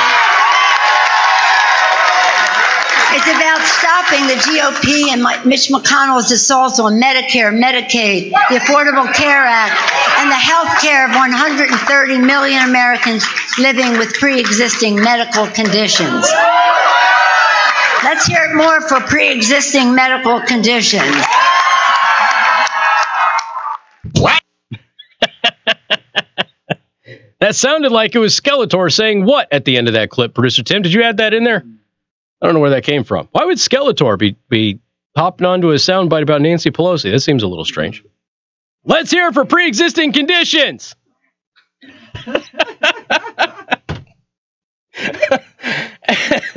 So naturally, Republicans are looking at this and going, yes, we agree with Donald Trump. For the love of God, every Republican vote for Nancy Pelosi for Speaker. Everybody. Those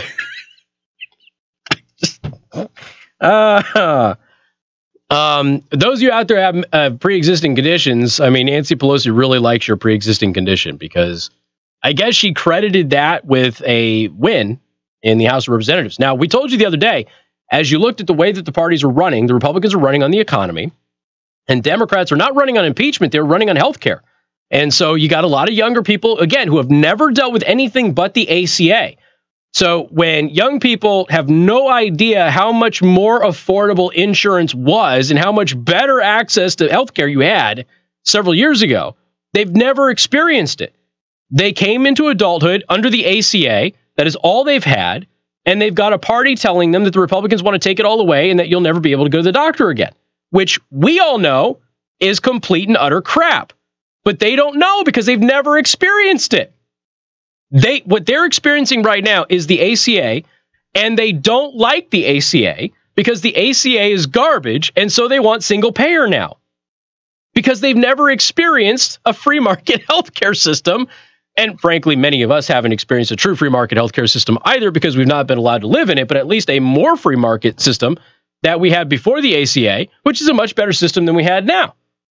Now, when you look at, there's 8 million people, I think, actually went on the marketplace. Every year, since the first year that the ACA became law, because many places implemented ACA-compliant policies in the years prior, okay? They did that to lock in rates. Our employer here did that, okay? So they did that. They actually do better. Our employer does better than many of your employers do. And we have heard, because as bad as it can get for us, we have told you, we go through the open enrollment every single year. And we explained to everybody kind of what we're dealing with and that sort of thing. And there's the horror stories that I get from all of you are just like, oh my gosh, like it's ridiculous. This is why I talk about DPC. No joke. Had a coworker today stop me and say, hey, Casey, when you're at Noise and you're on stage and you talked about direct patient care and your doctor, what was that?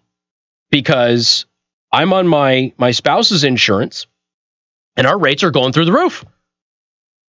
Now, keep in mind, the ACA is still in place. Their rates are still going through the roof, okay? And we've told you about this. They're expected to go up quite a bit nationally this next year. And she says, so we're looking at other options here. Now, the good news is you don't have to worry about a penalty, okay? Penalty is gone next year. You don't have to worry about it. You can get around it. You don't have to pay it this year, but you've got to file the paperwork appropriately. And if you don't, the IRS is going to want the penalty. But technically, you can get away from paying the penalty this year and last year, okay? But next year, you don't have to worry about the penalty anymore. So you don't have to keep garbage insurance if you don't want to. So I gave them all of the information about direct patient care and who my doctor is and all of that. And because you should have heard the people in the crowd. Did you hear the people in the crowd when I talked about it, Tim? When I mentioned that for a family of 4, I go to the doctor for $150 a month. I heard, what? A bunch of people had never heard me say it before. And they were just blown away. And that's we can go as many times as we want, okay? We have been to the doctor more in the past 3 months than we have been in the previous 2 years because we could afford to do it. So it's been phenomenal for us, and it is the wave of the future, right? But until people experience it and learn more about it, they're not going to understand. So we've got this whole wave of young people who have grown up in an insurance system that is garbage, isn't great, but it's all they've ever had. They've never experienced anything else, and they know it sucks, and so they want something better. And instead of looking at a free market system, they're just looking at single payer. Why? Because it's easy and they don't have to think about it. We just did a story last night, Producer Tim, that young people don't mail absentee ballots because it's too much of a hassle to find stamps. This is a real story. WTOP out of Washington, D.C., I think. It's a real story. They couldn't figure out why young people weren't mailing in their absentee ballots. It turns out it's an inconvenience. I thought an absentee ballot was supposed to be an extra convenience. So the extra convenience is an inconvenience to young people because they have to find a stamp and they don't use stamps. So imagine having to dig up your own health care and everything. So they're just like, let everybody else handle it, whatever. So that's kind of where we're at right now. But they've never experienced a true healthcare system with real insurance, even though I think insurance is a dead model. Anyway, we've got a little bit more of this coming up. News Talk 95.3, Michiana's news channel. KC Hendrickson, News Talk 95.3, Michiana's news channel. Your breaking news. You know, with the Facebook, I think sometimes if the chat is inactive, no? Yeah, I don't know. It just refreshes sometimes. I don't know why it disappears. Everything's kind of messed up. Every time it works, and we finally get everything functional on all of the plugins here, then somebody updates something, and we got to start all over again. Every single time. Usually Facebook is the one that is super jacked, but right now it's YouTube. And Facebook chat used to refresh and zero out when it wasn't active, but now it's active and it's still zeroing out. I don't know. I don't know what's going on.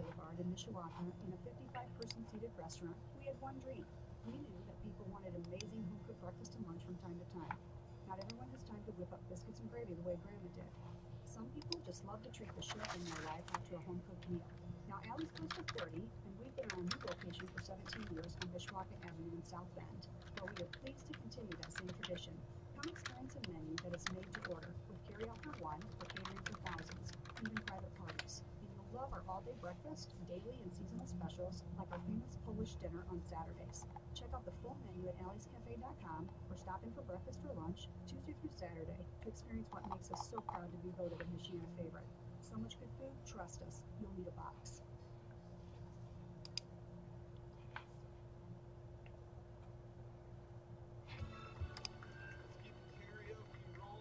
Next up is Aunt Sue. Hit it, Sue. You put your money in, you take your money out, you put more money. Sue.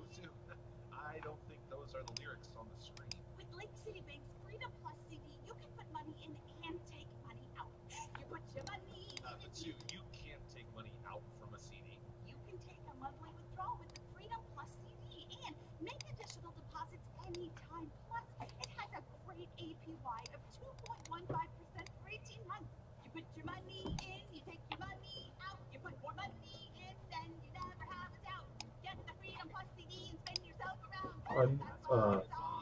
This commercial to me is more annoying than Dwayne. Really? Yes. I don't know what it is about this commercial in particular, but... Okay, on the Troy Dillon race, that was one of the 3 races that flipped because of this 20,000 ballot nonsense. Joe Taylor defeated Troy Dillon by about 700 votes after these 20,000 votes that should have been counted before the election weren't counted, and then we had to count them after the election, in spite of poll workers saying, no, the absentee and early votes were tallied at our polling location automatically at noon like we were told. So, I don't know, there's a whole host of weird stuff, but 3 elections were overturned from last night.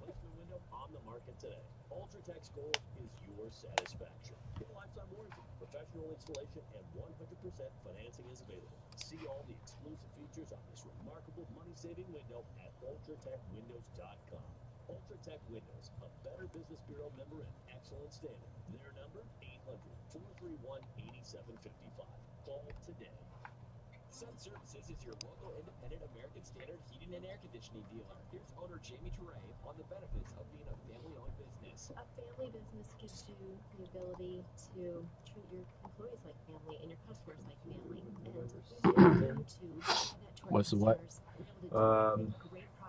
At Scirocco Gaming on Twitter. YouTube closed my channel because I killed a female NPC in Red Dead Redemption 2. They said it promoted violence. YouTube. They're starting to shut down people who are killing the feminist. You're killing a female in Red Dead Redemption 2. Spend entire Which game it has to fighting be men. that one character. Right. It has to be. I don't That's the know only that, story. Right, it's coming from that, but I'm assuming you could just kill any NPC you want. No, you can. There's nothing stopping In you. Red Dead Redemption, you can kill everybody. Right. Yeah. Wow. Yep, this is just 3:32 p.m., 7th of November, 2018. Just keep helping Twitch grow, YouTube. I mean, that's honestly... I may stop. Should I stop YouTube and just do Twitch from now on? But that's the thing, though, is that, yeah, these people are all hustling the live stream on Twitch, but they're also YouTube content creators who are making best ofs and clips and this and that and putting stuff to YouTube and actually being able to make a living because it's not just one ad revenue, right? It's two sources of ad revenue. And so YouTube is a fantastic Your home for the Rush Limbaugh Show. Weekday afternoons, noon till 3. Exclusively on News Talk 95.3, Michiana's news channel. Your breaking news and weather station.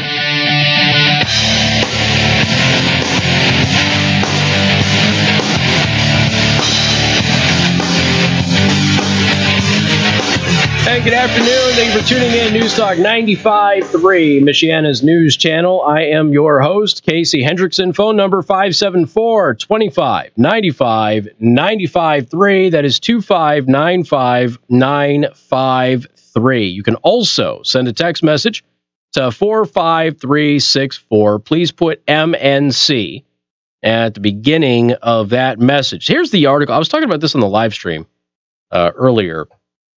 Somebody was asking me about vaping and why is it that vaping is all of a sudden considered a bogeyman against the youth, and I don't have a real answer for that because it's not anything that should be considered dangerous for young people. They're trying to say that it targets young people with flavors because again, adults don't like flavored things, right? Which is a ridiculous thing. But vaping, all of the research shows it is safe. There isn't any peer-reviewed research out there that has withstood any scrutiny that says that vaping is unsafe. Here's what we do know. It's a heck of a lot more safe than smoking a cigarette. And I was just talking to everybody about this. For some reason, Republicans in the state of Indiana and in Michigan are so opposed to vaping in spite of all of the research being against them. And I'm looking at the latest numbers for the state of Indiana. Okay. Opioids and tobacco have claimed the lives of 14,200 Indiana residents last year. They cost the state $12.6 billion in healthcare expenses, lost productivity, and other economic damage, according to two new reports. Now, if you're looking at this, now, of course, what is the recommendation? So the Richard M. Fairbanks Foundation made a recommendation based on $12.6 billion in expenses being lost in Indiana and 14,000 people dying as a result of these things. So they made some recommendations on how to fix that. You know what those recommendations are, Tim? They're not vaping. They're not push vaping. No, they are increase the state cigarette tax by $2 a pack. So an additional $2 on what the state tax is now, and increase the legal smoking age to 21. That was their recommendation. Not use the most successful smoking cessation method ever devised in all of human history, which is, of course, vaping. There is a whole host of weirdness associated with this that can only be explained by people being paid off. Or laziness. There isn't any explanation for why people in the state of Indiana and Michigan in our elected offices are so opposed to smoking cessation methods that actually work. There isn't any. I will say that, when we were going over this, when Indiana made their big push against vaping a little while back, that was the same time that Indiana launched their very own anti-smoking initiative, and you are kidding yourselves if you don't think some tax revenue was a motivating factor behind that. 574-25-95-95.3. That is 2595-953. We'll talk about these 20,000 ballots that flipped 3 election results in St. Joseph County, and has people crying foul. That's next on 95.3 MNC. WTRC FM and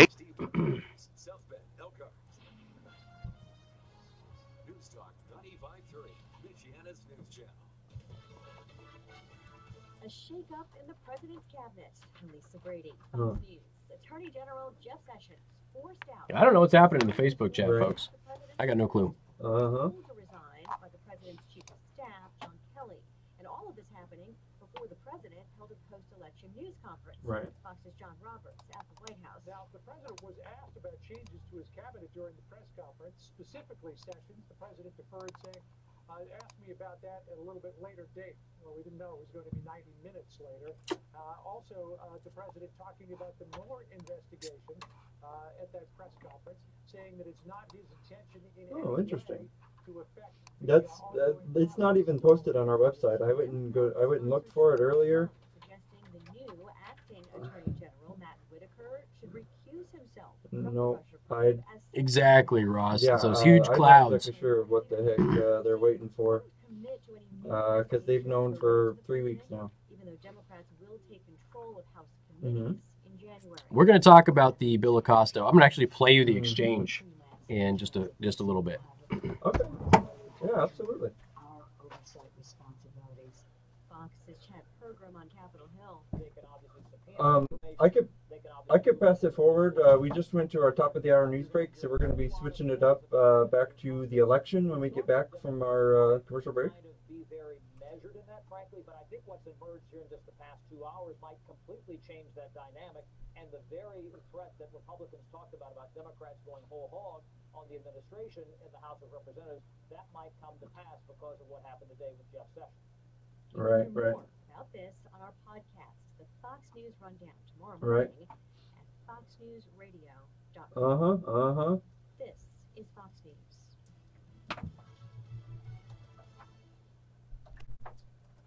This is Michiana's breaking news and weather station. Right. News Talk 95.3, Michiana's news channel, at 95.3 MNC.com. I'm John Zimney, the MNC News Center. Among our top stories this afternoon were the 22. Oh, I don't chew cold turkey either, Mike. I warm it up. Yeah, we'll do. Maybe deep fry it. All right. Cold? Not my thing.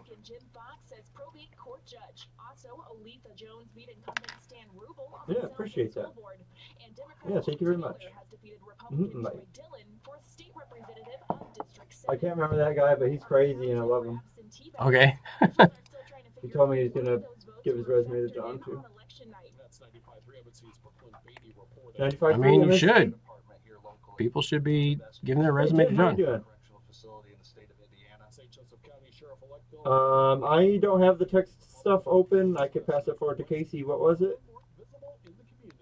I think the sheriff's position should be in the forefront, being involved in the community more and being more actively visible and help build that gap between police and citizens so that way we can build a better relationship.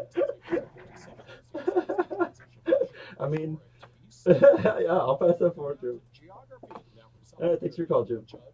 Bye. Jim sent in a funny text.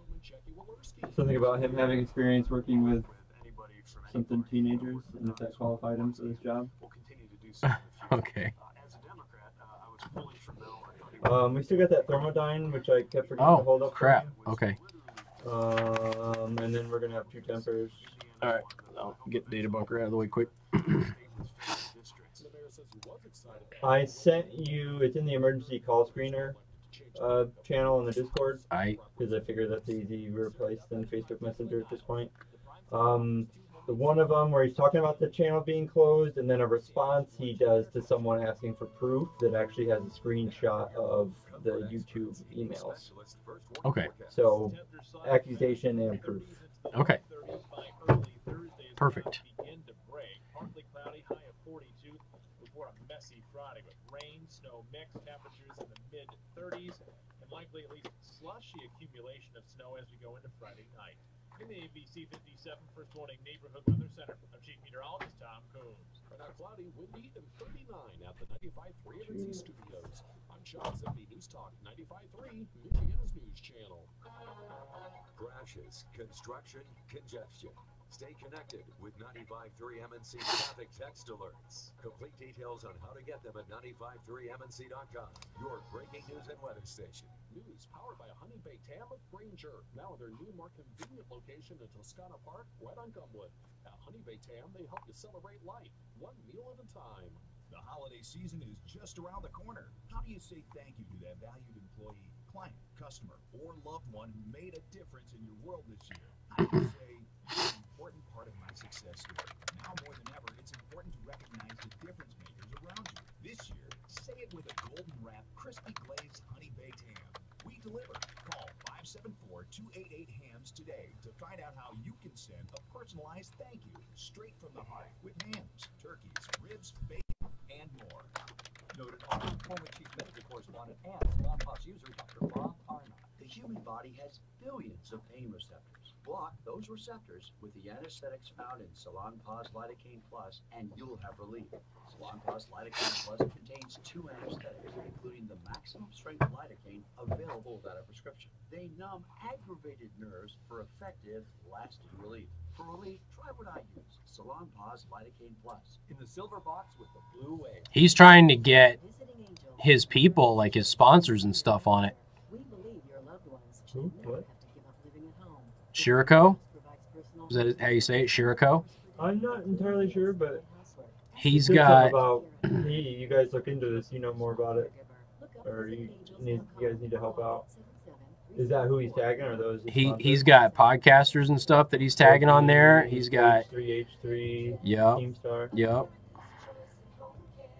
I shared it and tagged YouTube Gaming in it. He literally has a video right underneath it about drowning a man in crap. And that was okay. And that's perfectly good. Yeah. Yeah.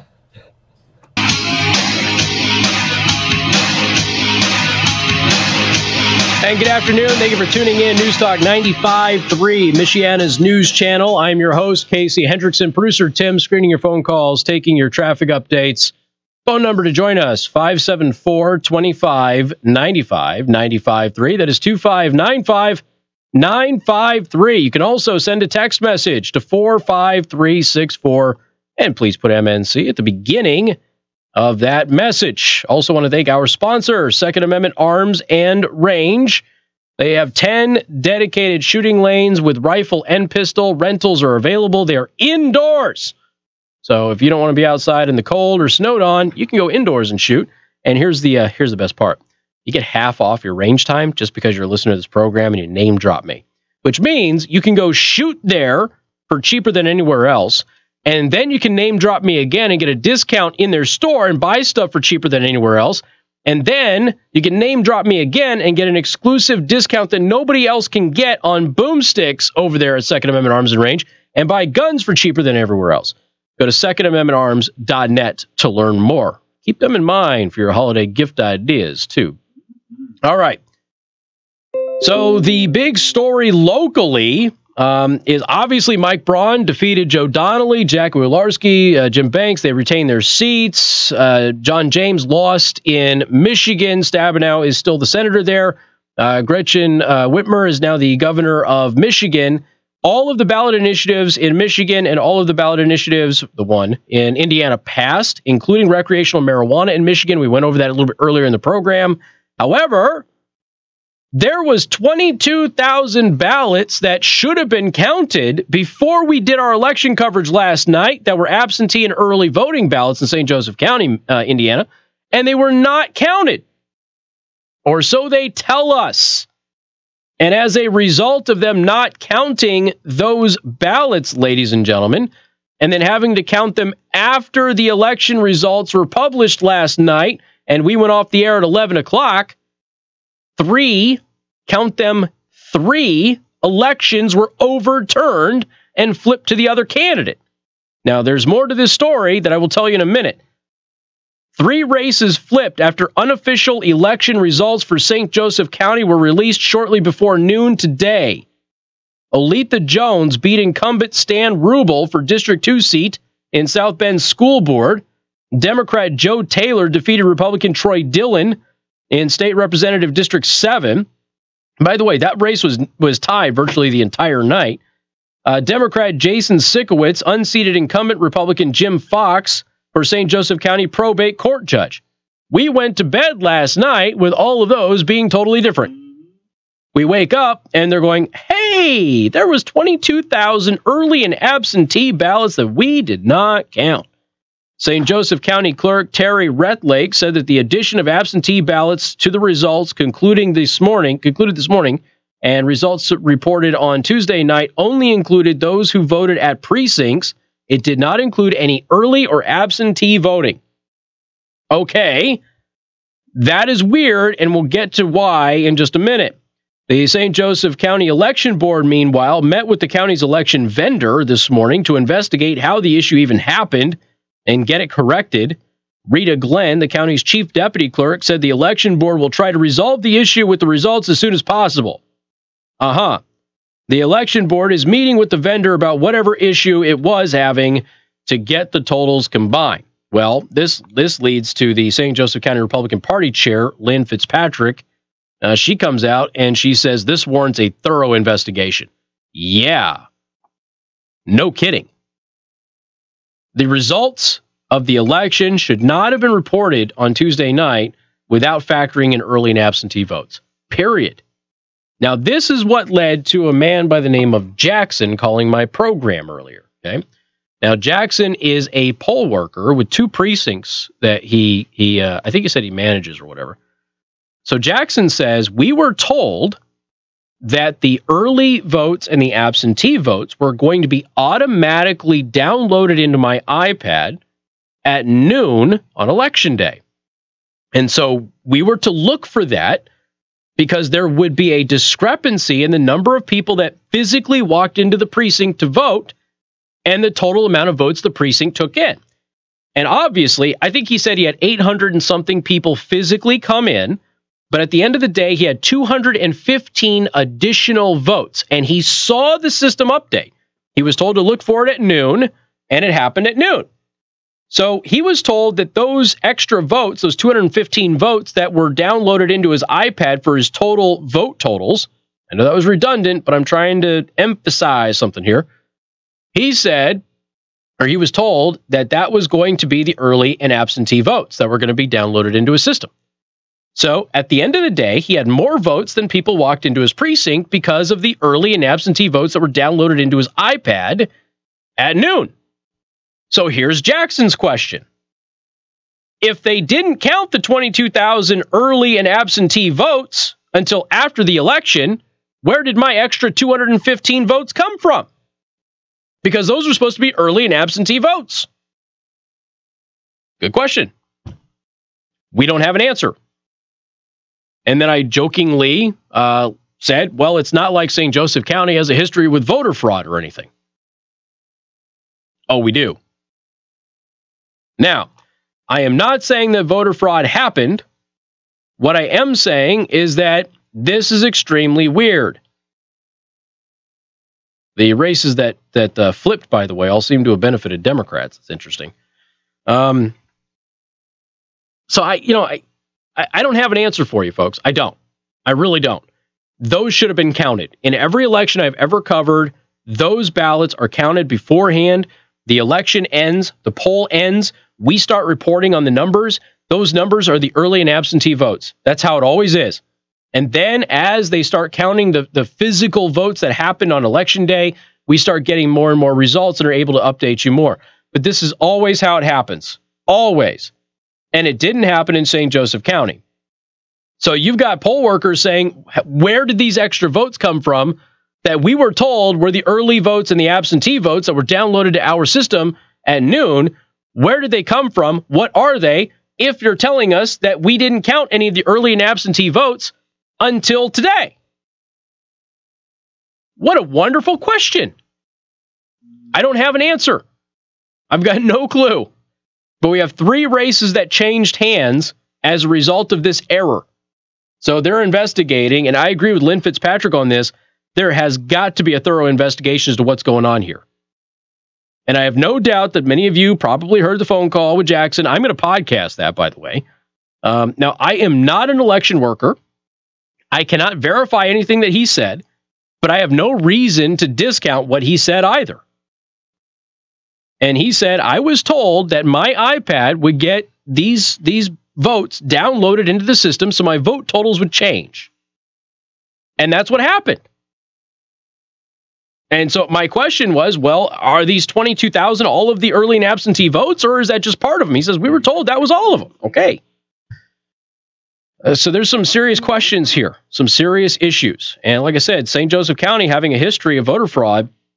There's a lot of people who are looking at this and saying, what in the bleepity bleep is going on here? So when we continue, we'll continue to cover this, obviously, when we have more answers for you. I'm happy to pass them on. We'll likely reach out to people and try and get them on the program and figure out what in the world happened with all of this. But in the meantime, if you don't want your documents to get hacked, speaking of document security, in the middle of an election, we're always talking about hacking. In the middle of this fiasco, we're talking about missing paperwork and that sort of thing. Yeah, you know what? It's hard to protect your documents right now, especially if they're valuable, precious, contain proprietary technology, blueprints, that sort of thing. Maybe classified documents if you're in the government, right? Hillary? You need a data bunker is what you need, because a data bunker is hack proof. You know why? It's not in the cloud. Ain't nobody hacking something that's not on the cloud. Right, Apple? Right, Facebook? Both of them major hacks recently. We need more laws. That's the thing. We need more laws. If only hacking and stealing people's personal data, Producer Tim, were against the law, nobody would do it. But here's the deal. Don't put your precious documents in the cloud. Period. End of story. If you are a business and you have blueprints or proprietary technology, why on God's green earth would you put them on a shared drive somewhere and allow anybody to steal it? There's no reason for that. Put it on a data bunker. Get on a plane. It's TSA approved. Put it in your briefcase. Easy to carry. And fly to where you need to go. Hand deliver it to them and protect your technology. If you are the Secretary of State, don't send your classified emails over the network. What you need to do is physically transport them into other government officials, Hillary, and then you don't have to worry about anybody stealing your emails. Databunker1.com. This thing is tornado-proof, it is hurricane-proof, it is flood-proof, it is nuclear EMP test approved. They did a bunch of other stuff to it, shot it with a cannon and everything else. Go check some of those tests out by going to databunker1.com. And then get your very own customized data bunker. This is a black box for your personal data, and it is made by a company who makes the actual black boxes in airplanes and trains.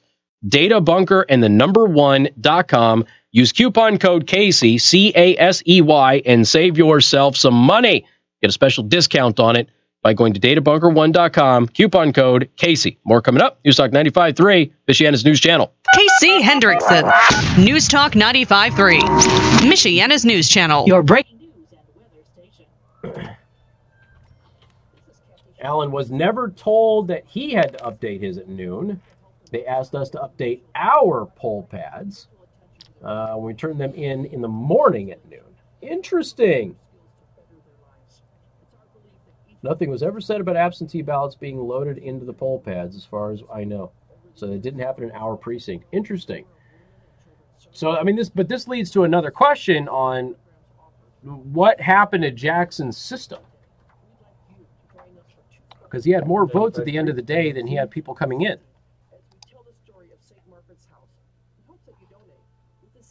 We're just taking calls about the election right now. We do the open lines on Friday at 5. Uh-huh.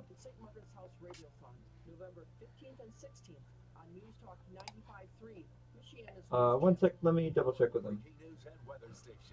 Call on marijuana in Michigan still or no? Nope. Okay. Ship has sailed. If they weren't smoking, they wouldn't be so late. No, we're not doing any more right now, but I'm sure it's going to come up again in the next couple of days. If you want to give us a call back when it comes up, or if it hasn't by Friday at this time, Friday 5 to 6. All right, yeah, thanks for your call. It was a 269 number, so you know he's already token. 269 is Michigan, right? Yeah, he probably thought it was like 3 minutes ago. 95.3 MNC. Is it in regards to the topic he's talking about right now in the air? Freedom Plus CD, 2.15% annual percentage yield, 18-month term. Make deposits anytime and even a monthly withdrawal. $10,000 minimum balance. Restrictions apply. Call Okay. And what? Stop everything you're doing right now. Yeah, I can pass that forward to him. What were the states again? Arizona, Will you receive a monthly check to cover your expenses and also Montana. have fun? I'm certified financial planner. Okay, yeah. I like to call this mailbox money. It's the monthly check you'll receive throughout retirement. We want to help. Okay. Yeah, I'll pass that forward to him. We don't want you to worry. Yeah, thanks for your call. Show up. Bye. How much money you'll receive? He's wondering why they haven't finished counting votes in Arizona or Montana. Because chaos. One of them was the cinema race, I think. Yep, that's Arizona. Call the team at Howard Bailey at 800-383-60. 95.3 MNC. Complimentary retirement Hello. analysis with strategies that can help provide you with the monthly income you'll need in retirement. Call right now, 800-383-6449. No, that race hasn't come up today yet. Helping you retire with purpose. Imagine, if you will, that it's 1923. Your boss is Emo Stans, owner of Stans Cheese. You drive one of his trucks delivering cheese to local businesses. It's hard work, but the company does things right, and their customers appreciate that you value them. So, fast forward to what you'd see today, 95 years later. I'll pass that forward to Casey. Stan's food service has changed. Each day, over 200 Stan's employees contribute in one way or another to sending out a fleet of thanks for your call. trucks that deliver over 8,000 food products to our customers. Change has been good. He's talking about the James versus Stabenow. Stabenow? Yeah. Your business, the adherence to business ethics, and the way we consider those who work with us as though they're family. You should consider joining our family. If you have a CDLA, a good driving record, and like being home every night, visit stans.com to learn about our attractive compensation and benefit package. We remain family-owned and employee-focused. And what was the other race that he wanted? Arizona and what? Montana was the first callers. Montana? Yeah, I don't know what's going on in Montana. They called it for tester.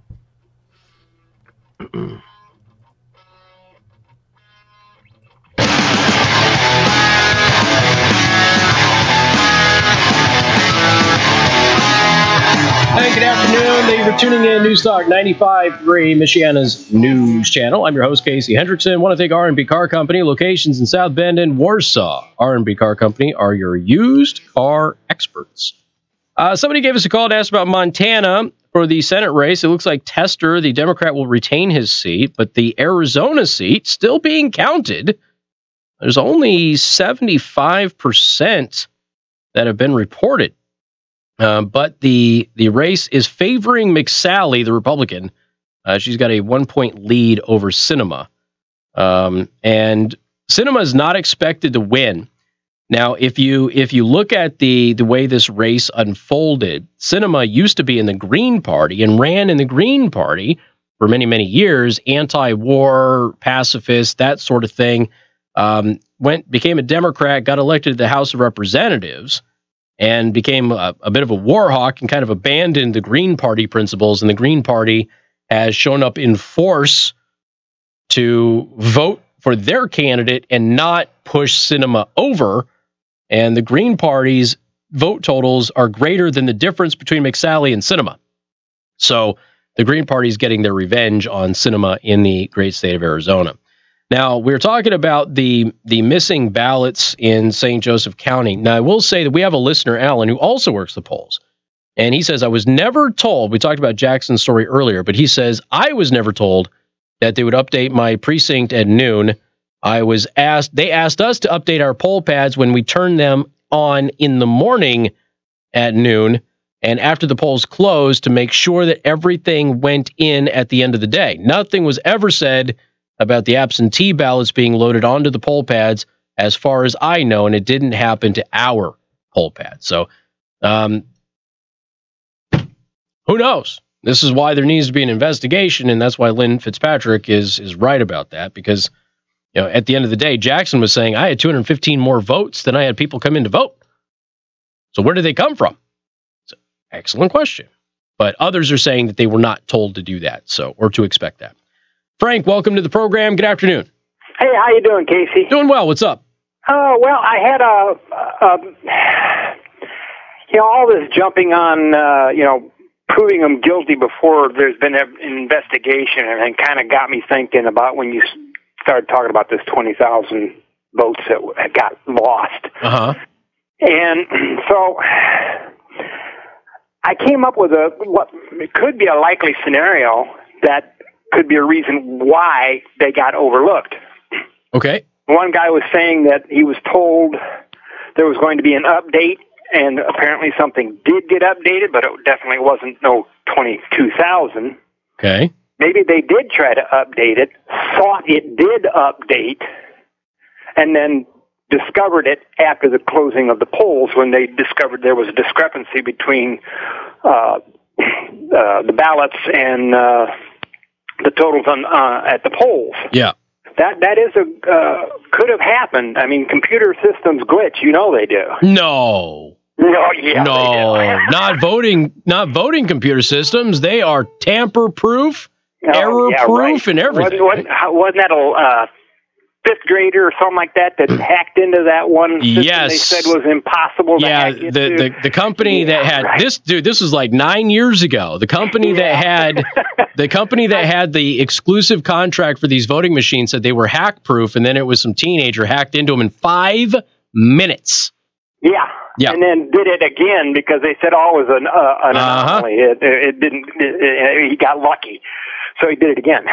Exactly. I remember that. Yeah, it was a big story. Yeah, it was a huge story because everybody was so concerned about cybercrime at the time, and they were really concerned about people hacking into the voting totals. Because keep in mind, if you're going to change paper ballots, it takes some effort. If you're going to change electronic ballots, it's the push of a button. Mm-hmm. Yep. But the thing is, I don't want people jumping on these on this and just assigning guilt right off the bat. It does illustrate, however, that our system still needs to be fixed. Yeah, well, regardless... I don't care what the Democrats say. Regardless of whether or not there's any fraud here, these should have been counted before we went to the polls yesterday, and they weren't. And that's a problem because we're supposed to have those totals by the end of the day, everything from early absentee, any special ballot that might have been issued depending on circumstance, and then everything that happened at the polls should have been counted at the end of the day yesterday, not counting them again today and adding to the totals that we had last night. Now, today should be verifying that we got the totals accurate, and that's what should be happening over the next week or so, not adding new ballots that weren't counted. 20,000 new votes, Yeah, so... And I mean, look at it. You got 3 races that have now flipped based on this. And obviously we're looking at, well, they benefited Democrats. So there are people, again, not forgetful that voter fraud has happened in St. Joseph County from one of the parties. And they're looking at it and they're going, darn it. So history is also playing a role, I think, in what people are thinking. That's why I was real clear. We don't have any proof that there's voter fraud here. But we do have at least one poll worker going, where did these extra 215 votes in my precinct come from? Mm-hmm, mm-hmm. So that's a pretty serious question. It could have been a glitch. Could have been a glitch. I'm hoping it was because we don't need any more voter fraud. Well, what happens if they go through all of this, they talk with the vendor, they figure out what happened, and they have to go back and manually count all of these things again, and then these 3 races flip again? St. Joseph County should not be the most interesting electorate in the entire country, but somehow every year it is. Well, then maybe they can finally determine that this system needs to be fixed, needs to be worked on. Oh, yeah. Well, I mean, Michigan at least made that decision. They're going to allow everybody to register to vote the same day. I don't know about that one. Yeah, well... I know. I read an article from 2016. There was 1,300 people, I think, that had been found to have illegally voted over 1,600 times right after Minnesota went to their same-day registration. Oh, that word sounds like it worked out real good. Yeah, so Michigan's trying it. Yeah, let's do that. So well, I just heard that producer Tim is going to be leaving. Yeah, he quit. He's dead to us now. No, I know he didn't quit. Don't say that. He did. He quit. I mean, he actually, I believe it was a very awkward moment because there were several people in the studio. He's like, "Oh yeah, speaking of, by the way, I quit." It was great. Well, if you need someone to fill in an emergency, you've got my number now, right? Well, yeah, we store everybody's number because we have to make sure the Secret Service has access to it. Yeah. All right, man. Hey, it was nice talking to you. I gotta go eat dinner. My wife is going to get on my case if I don't hurry up. Well, then hurry up. Get out of here. All right. We'll Appreciate it. All right. You take care.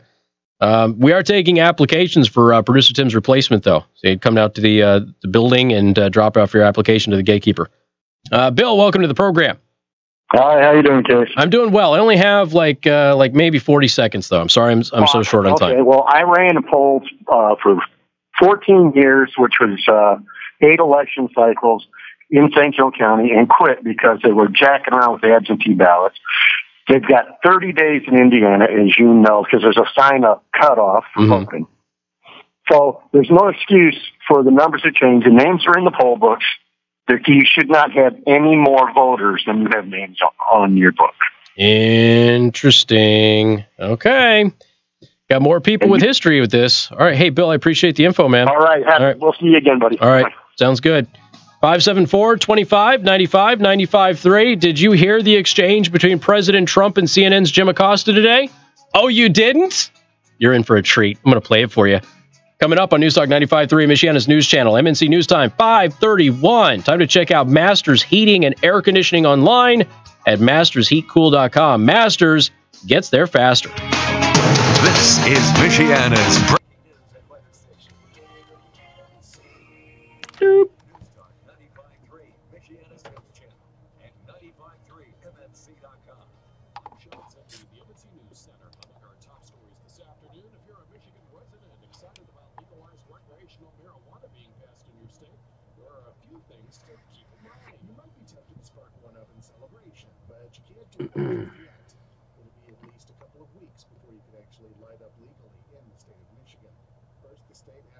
So what are the requirements to replace Tim? They need to be able to eat weird foods. I don't know. I don't know if we'll even continue doing that. It all depends on who replaces them. That's the thing. They're going to have to learn to run the board. They're going to have to answer the phones. They're going to have to deal with a-holes. They're going to have to be willing to get me coffee at a moment's notice because that's my requirement, since nobody else seems to be putting up any requirements or trying to get a replacement. Deliver some good coffee, and you'll be okay. It'll take about a week for you to get familiar with the board. A couple of days of learning, a couple of days of doing it on your own, that sort of thing.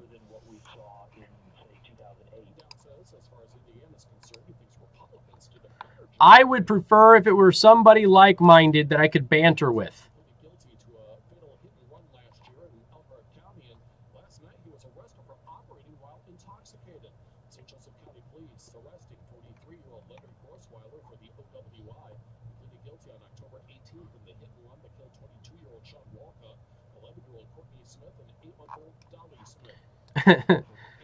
Somebody just said Russia on the 20,000 ballots.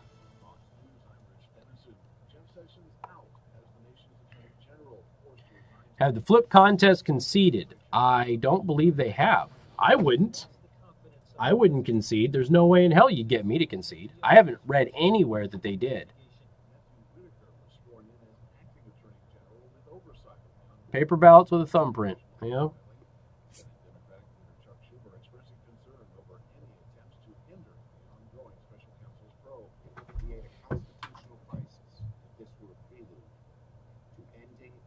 Damn. Minneapolis is going to be negative 21 on Saturday?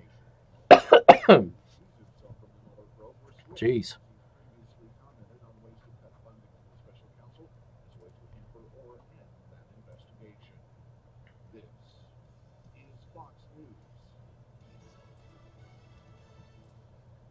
Weather served to you by the Prime Table. Do. Prime Table tonight.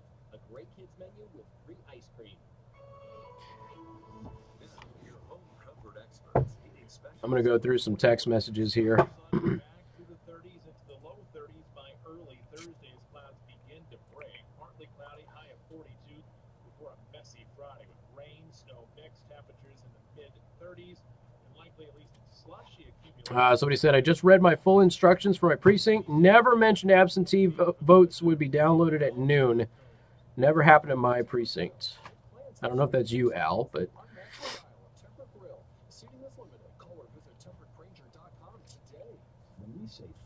Casey, did this happen anywhere else? 215 dead people? Question mark? I don't know.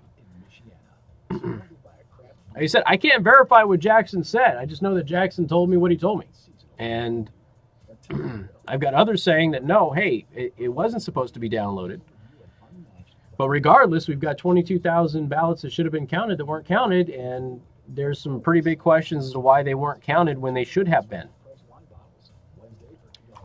Somebody else said that they were expecting a lot of military absentee ballots. We always got at least 6. We got none this time. Called repeatedly to find them, and they lied. I don't know what you mean, lied.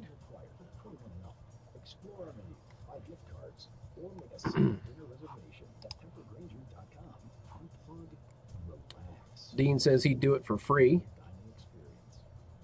You got to be in here on time, though, man. You got to be here like 2:30.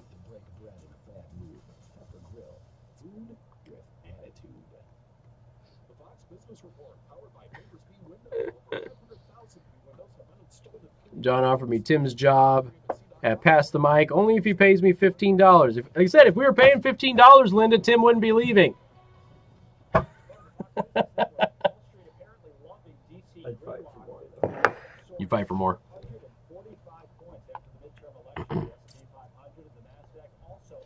Well, I mean, there's a huge difference between board op and a producer, and I want you to be a full-fledged producer. That's what I want you to do. I want you to work for me full-time as a producer. Not show up and run the board and then have to leave. You're capable of a hell of a lot more. So,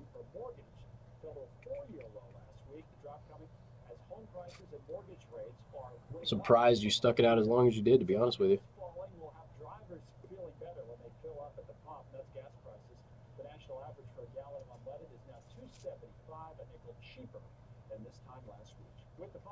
Report. I'm Connell McShane.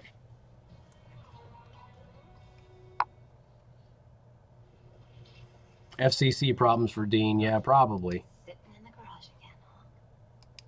Yeah. All alone? Yeah. On our son's bicycle? Yeah. All right, I gotta pull up this audio. This audio is so damned funny. When you ride with us for 4 straight years without an accident, it's your first one against you. No matter how much it costs. Visit Progressive.com to quote today. Progressive Casualty Insurance Company and affiliates. Accident forgiveness not available in all states. I don't know why Facebook keeps deleting the dang chat.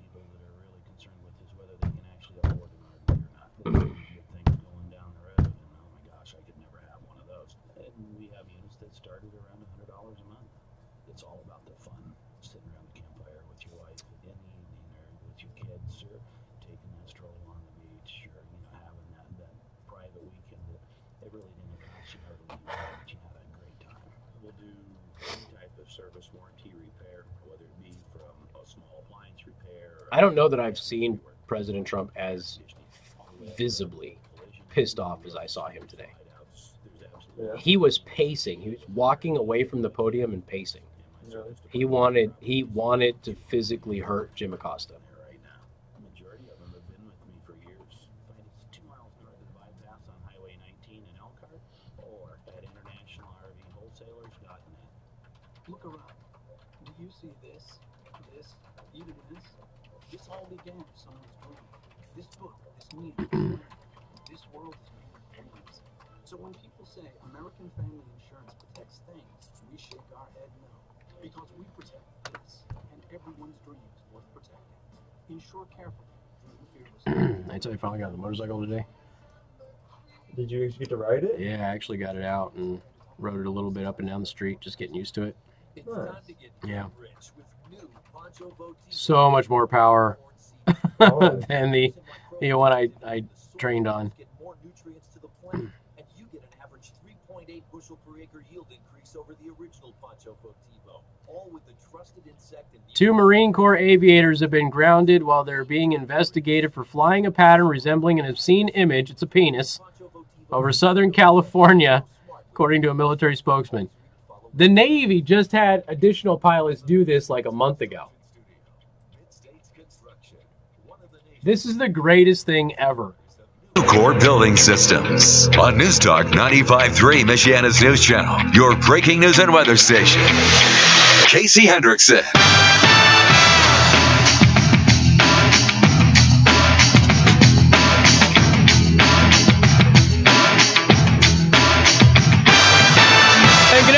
Thank you for tuning in. News Talk 95.3, Michiana's News Channel. I'm your host, Casey Hendrickson. Producer Tim, until further notice, well, no, Friday, is screening your phone calls, taking your traffic updates, running the board.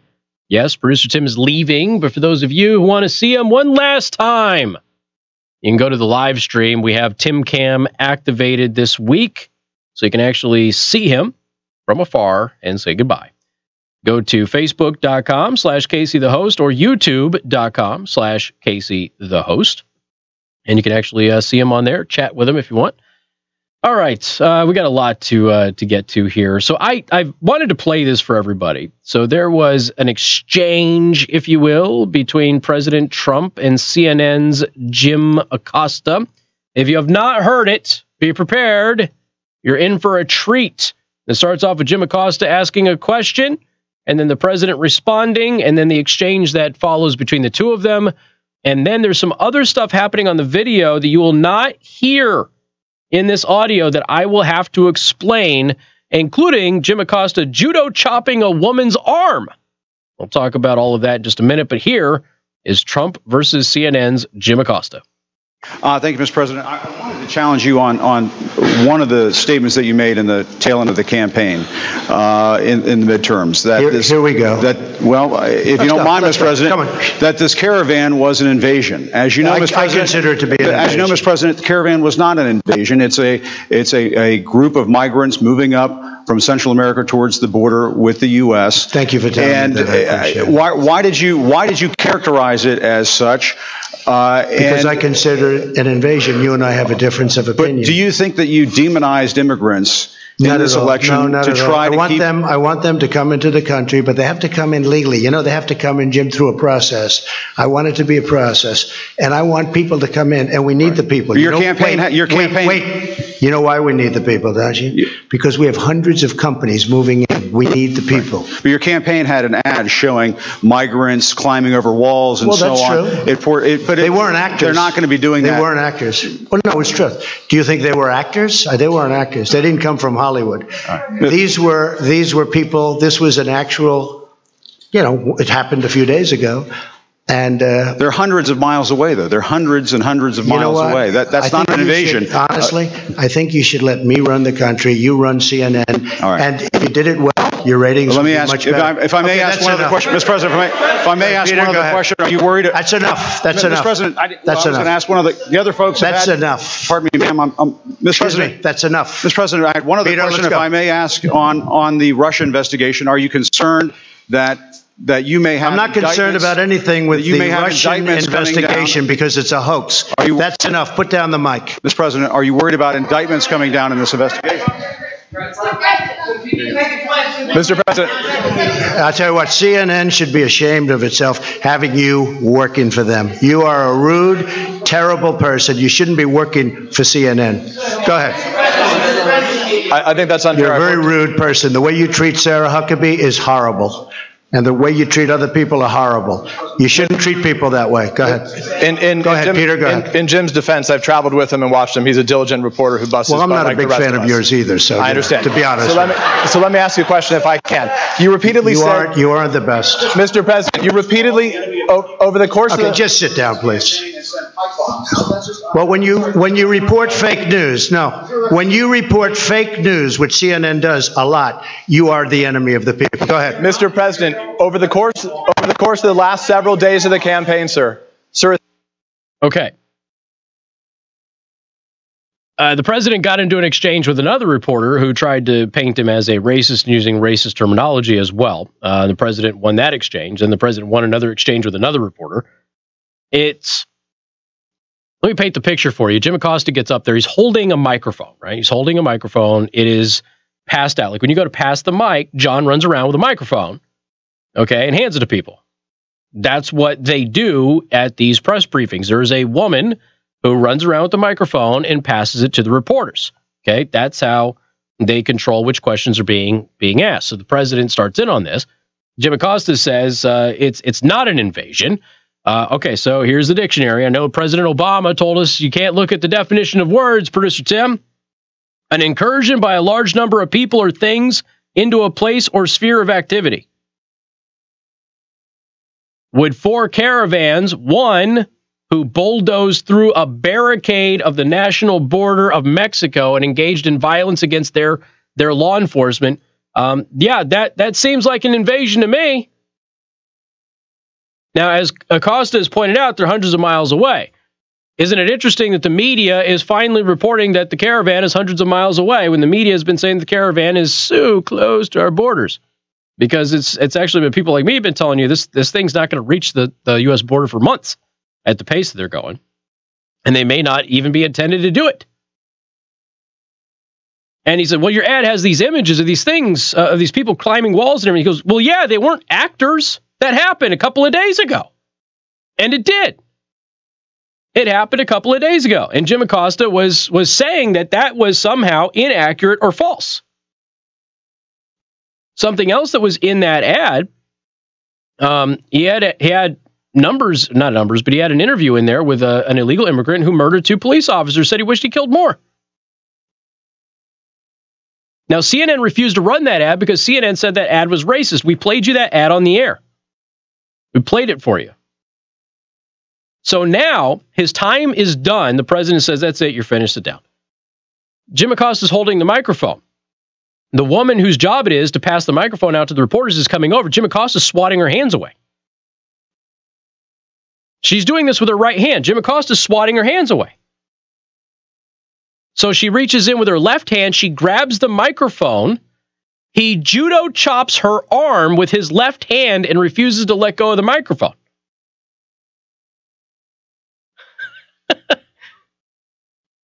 And if you watch the press today, the press is sitting here saying that Jim Acosta didn't do anything wrong.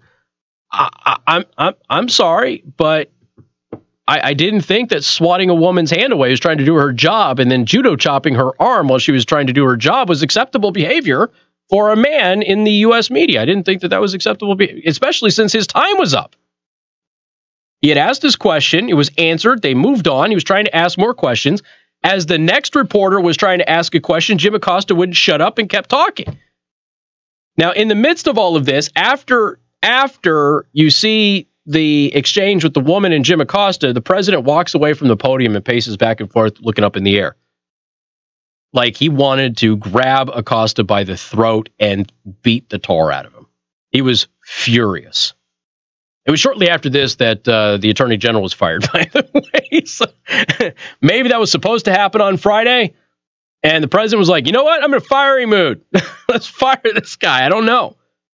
But he was furious. He had another exchange again with, we had other exchanges with a couple of other reporters there. But Jim Acosta's behavior, totally uncalled for. And regardless of him just not, he consistently doesn't adhere to the rules of the press pool at the White House. But now he's swatting away a woman's arms and then judo chopping her. Not super hard judo chop, but he did judo chop her to block her from taking the microphone from his hand. It's her job to control the microphone. So there's a moment in there where, excuse me, ma'am, that's after he judo chops her arm and refuses to let go of the microphone. Now, again, we saw what happens with a female reporter who violates the orders of the Secret Service and gets into the security bubble. And we have an individual with the Trump campaign grab her arm and pull her out of the security bubble because she's not supposed to be there. And we had months of he abused women. Trump should never be president because he supports this guy. But of course, because we're talking about a liberal, it doesn't really matter, does it? I got to tell you, I'm going to go to Temper Grill tonight. Producer Tim's going to have his final meal with me over at Temper Grill. I mean, he's probably going to join me in the future, but as my producer, he'll be at Temper Grill with me tonight. Hope to have a couple of other guests as well. And if you're going to be there, by all means, come say hello and goodbye and all of that stuff. But, today is Wednesday, $2 beer night over at Temper Grill. Have you given some thought as to what you want to eat tonight? Any ideas? Tacos. You're going to have the tacos. Always tacos. If there's tacos, Tim's going to have the tacos. So I don't know what's going to be on the specials menu. I have no idea, but it's going to be a great night. Regardless, make your reservations. Go to tempergranger.com. Make your reservations right there on the website.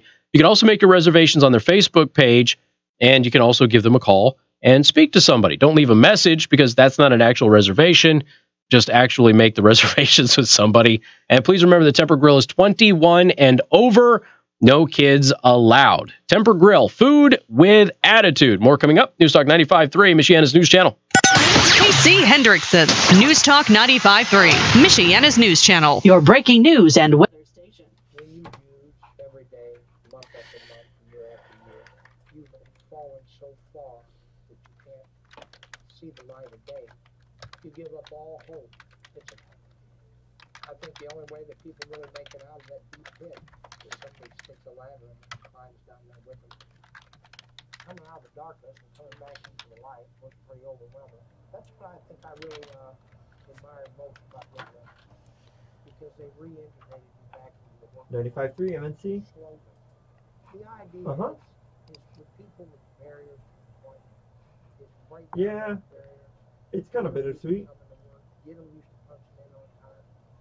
Send them out. I'm going to work full time at my other job. He gave me a platform for me to change. I help out this place in Ligonier called See Me CNC. We make 3D printers. Yes, you have cancer, but at Goshen Center for Cancer Care, Yeah, you absolutely. also have us. You have 127 nurses, surgeons, and specialists, all Yeah, appreciate it. dedicated to treating a single Yeah, disease. thank you much. Bye. Ocean, we explore every possibility. We can use radiation during surgery to protect healthy organs. We can use aggressive treatment to fight difficult abdominal tumors. And we can combine traditional and non-traditional therapies to cut the treatment of breast cancer in half. But fighting is only half the battle, because to us, comprehensive care is also about living. Living well, living longer, and living as fully as possible. You didn't expect cancer, but now it's here. And so are we. Because at Goshen Center for Cancer Care, we're all in this together. To learn more, visit GoshenCancerCare.org or call 888-492-HOPE. Polymax at Four Lakes. Locally raised meats made to order American classics like ribeye, bluegill, haddock, hand-cut Chairman's Reserve steaks, slow-smoked ribs, double bacon, double cheeseburgers, wings, for the finishing touches of your visit.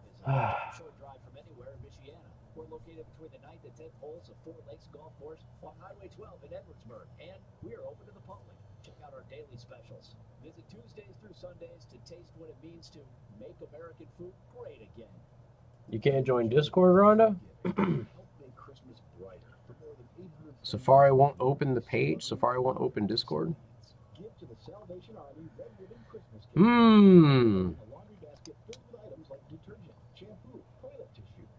Products and towels all wrapped with a red ribbon.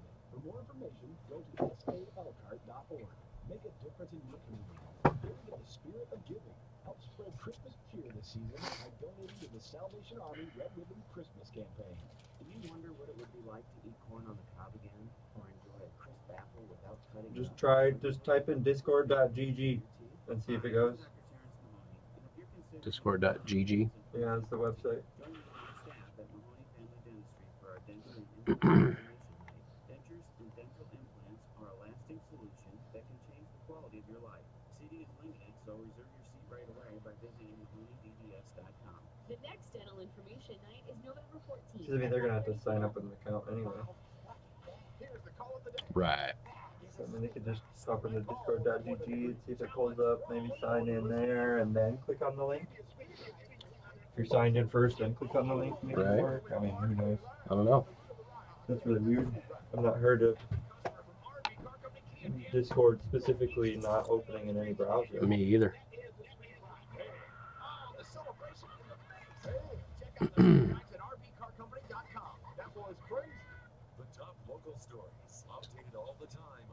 .53mnc.com. From Newstalk 95.3 Michiana's news channel, your breaking news and weather station.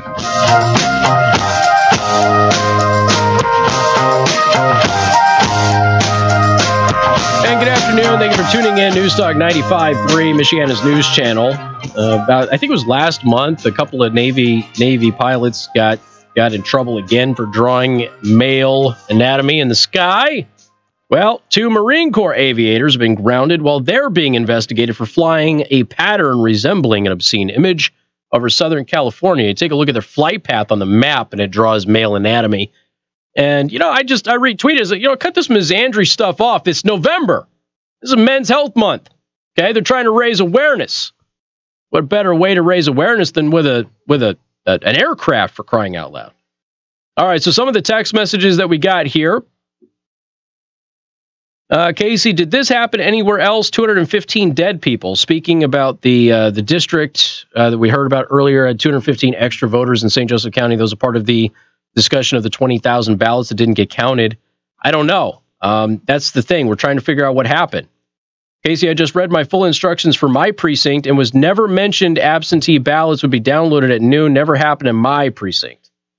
Okay, appreciate the information. So we were expecting a lot of military absentee ballots. We always got at least 6, got none. None of them this year. Casey, this is the first year I've really listened to talk radio, and the first year that I felt I was actually an informed voter. My ex-husband, still friends, has always listened, so I decided to try it. So glad I did. Thank you for answering my questions every time I call, by the way. My pleasure. Thank you so much for being out there. A bunch of people wishing producer Tim good luck, farewell, all of that stuff, and he appreciates that. He is smiling. Somebody said that Acosta should be charged with battery. There you go. Somebody was asking why Tim was leaving. He's got another gig, and he'll be local, but we'll also hear from producer Tim from time to time. We're talking about doing some projects together. We'll see if it actually materializes and see how everybody's schedule lines up. But, he's not going to be my producer anymore. So we'll have to drop the producer from his name, maybe. Talk about it. We'll see. Hannity's up next. Gee, I wonder what he's going to talk about. Have a good night. Hi, this is Dwayne Miller with Good Faith Management, and I buy houses cash. If you own a house and want to sell it fast... Do you think nope. John would allow me to make a commercial break entirely full of this commercial on my last day? Oh, my God. It's like 3 times. Only 3 times on repeat. We should ask. 3 times. We should totally ask. That's all I ask. 3 times.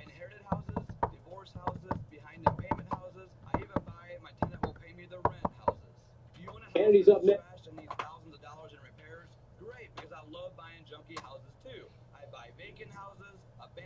My daughter and husband got me this big iMac, and I am not to Apple sap iMac. That's an iMac. That's an iMac? Yeah. Oh, okay. Yeah. So it's an all-in-one? Is that what it is? A monitor with a computer built in, basically. Yeah, that's an iMac. Interesting. All right, folks. I got to get stuff situated and bounce out of here because we have a dinner date. So was that in the live chat? What are they talking about with it? Yes, they're talking about not being able to open the Discord on Facebook. That wouldn't have anything to... I mean, like, unless Safari specifically is being a butthole. Which would be weird. Safari is usually... they're about on par with Firefox. Yeah. Maybe basically the same back end. I mean... Right. I would still download Google Chrome and then try it from there. All right, if it doesn't work, go to discord.gg, do that. See if that even comes up. If that won't come up, maybe try downloading Chrome, Google Chrome, and see if that works for you. If it still doesn't work when I hit you up for your sweatshirt, I'll send you another invite link, and then we'll see if maybe that'll work, okay? But I got to bounce out of here because we got a dinner date. And I will be calling in just a few minutes, Mom. Chirp, chirp. Chirp, chirp. I see someone on Facebook commenting something about